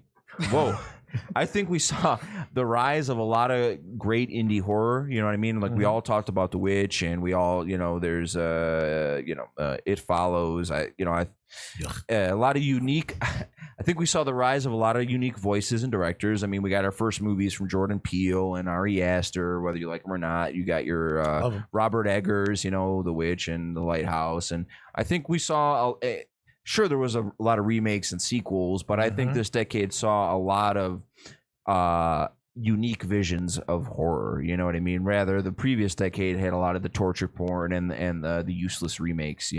Of like Texas Chainsaw and all that shit, Hills Hill of Eyes. So I don't know. I thought it was. It's surprising that none of us mentioned The Conjuring or Insidious or I intentionally Sinister. didn't Nope, mention the me Conjuring. too. All those like studio movies, like I And I especially never saw Insidious. I'm not really a fan of the Conjuring movies. Like I think I saw the first one. I just don't like the fake 70s vibe. It's like just so boring. I don't know, but I thought we had a lot of cool, unique stuff, and we had movies from the Get Out, very important film. I would say some of the other stuff, but I think it was pretty cool. What'd you think about it, Eugene? This decade? The decade as a whole, I think the first from going through my list, I think the early part of the decade we had some of the best movies come out. Specifically like 2013, 2014, we had a lot of good movies come out. I think as the decade was drawing to a close, for the most part, I think it's been taking a downward turn. and I'm gonna blame it all. And don't give me a look, but this whole stupid PG-13 horror bullshit. It's just, stop looking at me like that. All right, well, I'm just gonna go so you guys can continue this argument. It's past my bedtime. it's just we still had some great movies come out in the last year or two, but again, and there's an argument we got into last episode, but I think that things are taking a turn for the worse, and only because the studios are trying to get more asses in seats, so they're sanitizing and giving us stupid unneeded remakes and stupid unneeded PG-13 horror movies.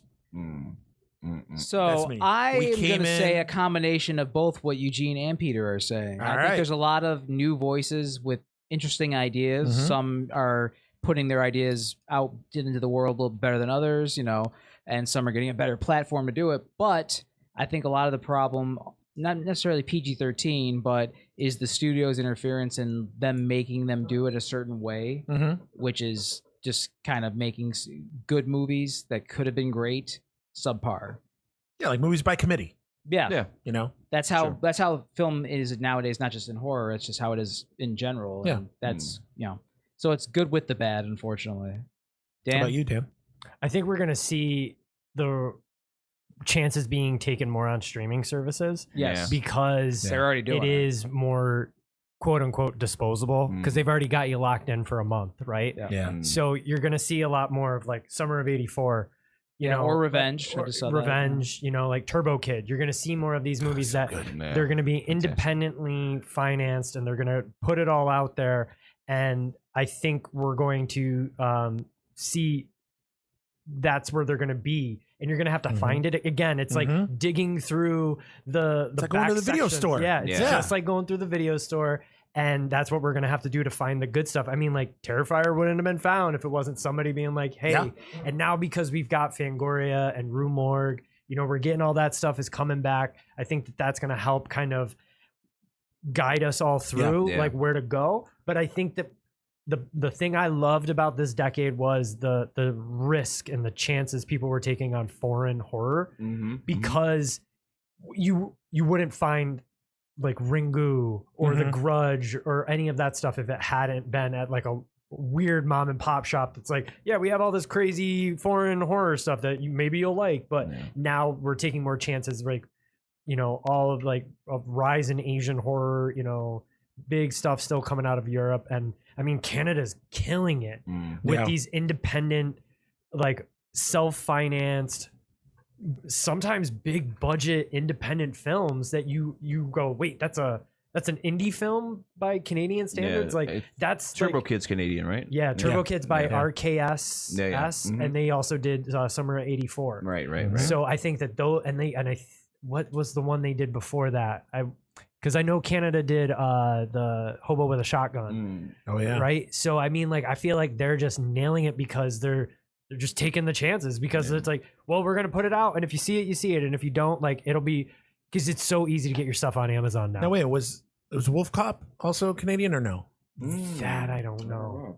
It would make sense, but I don't know. Yeah, but I think foreign horror is becoming really cool, and I think we're gonna see. I think we had foreign horror on all our lists, right? I think we all at least mentioned Revenge or The Train to Busan or whatever, you know. So another thing I love from this decade, real quick, is the music. I think we had that real synth score come back, which I fucking love. Synth score, love it. We saw that, with this whole like everyone's trying to sound like John Carpenter 80s nostalgia thing. I think it was really cool. I know some people probably think it's played out, but I love that part about this decade was the music and the love for the 80s that's present in a lot of these movies. And I hate to admit it though, because it's people are using the reason for everything, but I think Stranger Things for sure was the one who for sure definitely brought that back. Yes, with their title sequence for sure. Awesome. Nice. All right. Well, that's good. Well, Marcus is already dressed to go. Okay, so then. I guess that Dan's that had his means hat we on are the entire episode. we So have are you. adding this. Well, I'm bald, so that's why I'm wearing. No, a hat. really? Yes. So, all right, guys. Well, this is fun. Thank you. Hopefully, you guys enjoyed this extra long episode of the Temporary Terror Trio.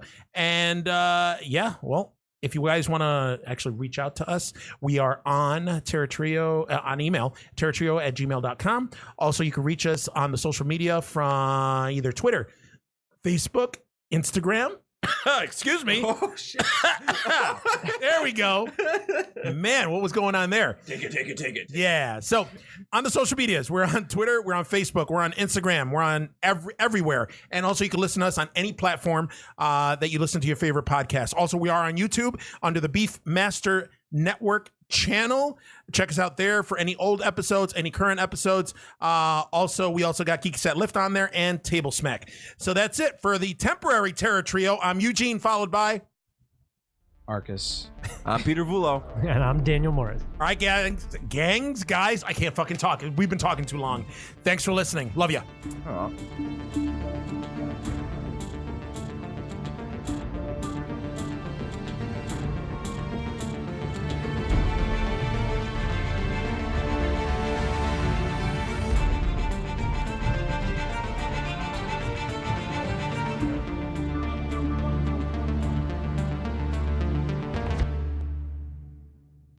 Hey, the Eastern Hills cinema there, they don't have the recliner seats, right? No. Fuck. Well, it means you're more likely to It's actually the stay only awake. place that's playing the movie earlier than I want it to. What movie? Uncut Gems. Dude, I Adam wanna go see that Sandler. tomorrow. I want to see it too. I But work there. question: Are- what is Uncut Gems? Adam Adam Sandler. Well, I know that's the one thing I know about it. Adam Sandler. So he's a jeweler who I think is in some debt from Yes. betting. And is then it it's a like serious flick or no? Yes. Yeah. It's like a Yes. thriller because he's got to get the money in time, or I don't Yes. know what happens, but that's the general gist of Yeah. it. He's got to get. From money. what I've been reading about it, it's very anxiety inducing. Yeah, that's what I've heard. Like, this Yeah. dude was like, I was sweating the whole time. Yeah. You know. Is that what he but, sounded like? Yeah, kind of. He was like a, That's how like you a read it? cinephile hipster guy. That's how you read So it. kind of That's like how you read it. He's just like, oh, I want to call myself a cinephile. But a And I'm hipster. a horror yes. guy. The one Ebert that was the started talking like fatter a guy with robot. Ebert was the fatter guy with the glasses. Siskel Okay, died. the Siskel robot. died earlier, Yeah. and then Okay. Ebert got Roper. Yes. Roper's still alive. Last I checked, I don't know what he's. Oh, doing. is he really? I think so. Oh. I'm not really keeping up on his. Are there even any more like movie critics like that not anymore? like them. Like Not like Siskel and Ebert, Roper. What was the other one? The dude, Gene Shalit, the dude with the fucking mustache. And Yeah. I think he glasses and might the still be afro. writing, but I don't know. Is he alive? I think so, but no I haven't. shit. I haven't like seen anything. Well, it's not Huh. like you have a computer in your hand and you can look. It I'm up. looking it up right now. Nah. Yeah. Gene, how the fuck you spell Shalit? Oh, shit, I spelled it right. Okay. Okay. Maybe. Yeah. American film critic. Gene Shalit. I mean, Leonard Maltin. I was going to say he wasn't but he's born in not- 1973. He retired in 2010. Got it. Yeah, he's still alive. That motherfucker's 93 years old. Good for him. God damn. Probably looks the same too. He looks fucking insane. Yes. I love it. Look at that. He looks like Dr. Dude. Robotnik. Yes. Holy fuck. Good for him. Wow. Yeah.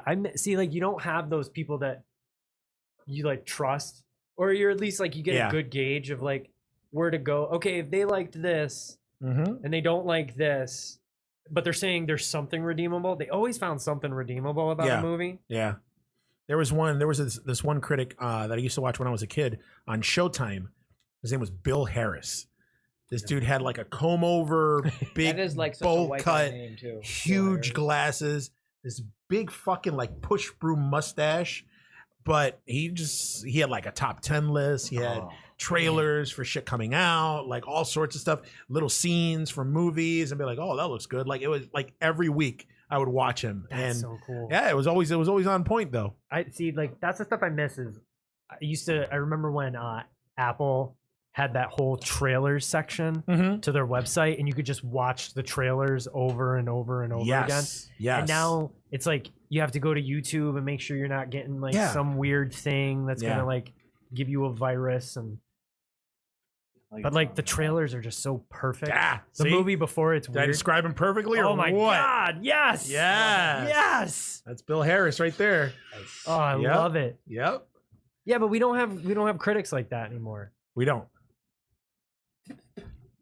There's probably someone on YouTube. I mean, honestly, what qualifications do you need, or what do you have to do in order to become a critic? I mean, do you have to like be like a journalist? Do you have to? That's how Ebert got writer. started. Like I really? watched this documentary, and you that's could how get a blog going if you wanted to, or a podcast, a website. you have today's. to build a reputation of being. Yeah. You know. I have a movie critic friend, like a legit one. Yeah. And he gives me like a ton of cool stuff. Yeah. Because around the end of the year, all the It's because studios, you save them seats of terrors. all the studios. Oh, the screeners. Well, even more than that. Like today, he gave me this like fantastic Jordan Peele's Us book. It's called Pieces of Us. It's like a coffee table book, and it's like hardcover. That's awesome. Like it's beautiful. It's a beautiful thing. So I mean, I got all the Midsummer soundtracks from you. Vodka. The soundtracks. Oh, that's right. Yeah, I got 'Cause that. he was like, it was here's- like expanded. Yeah, Mandy it was like on a here's CD. all the music and all this That's stuff, crazy. Yeah, That's it's great. awesome. and it was just like the funny part is that second disc for Mandy is not you can't find Yeah, it. I know. I was like, what? Fucking blew my And mind. they're like dude. the deep cuts. That What do you was mean? like if you go onto iTunes or Yeah. Amazon, You can't find it you on can't find the YouTube or second anything. thing of music. Oh, If it's only attached to this. no shit. Yeah, and I was just like, because I was like trying to find the track, and I was like, oh, and then I come home and I'm like, I have it. Yeah. And then you find out like it was an exclusive where they like did like that. What Like it was a the limited band release. of that dude in Mandy. Yeah. His band recorded Yeah, a yeah. song. The and, cult like, leader guy. Yeah, the cult leader That's guy. crazy. And Yeah. they like put it on this I disc. got but- you, Eugene. Yeah.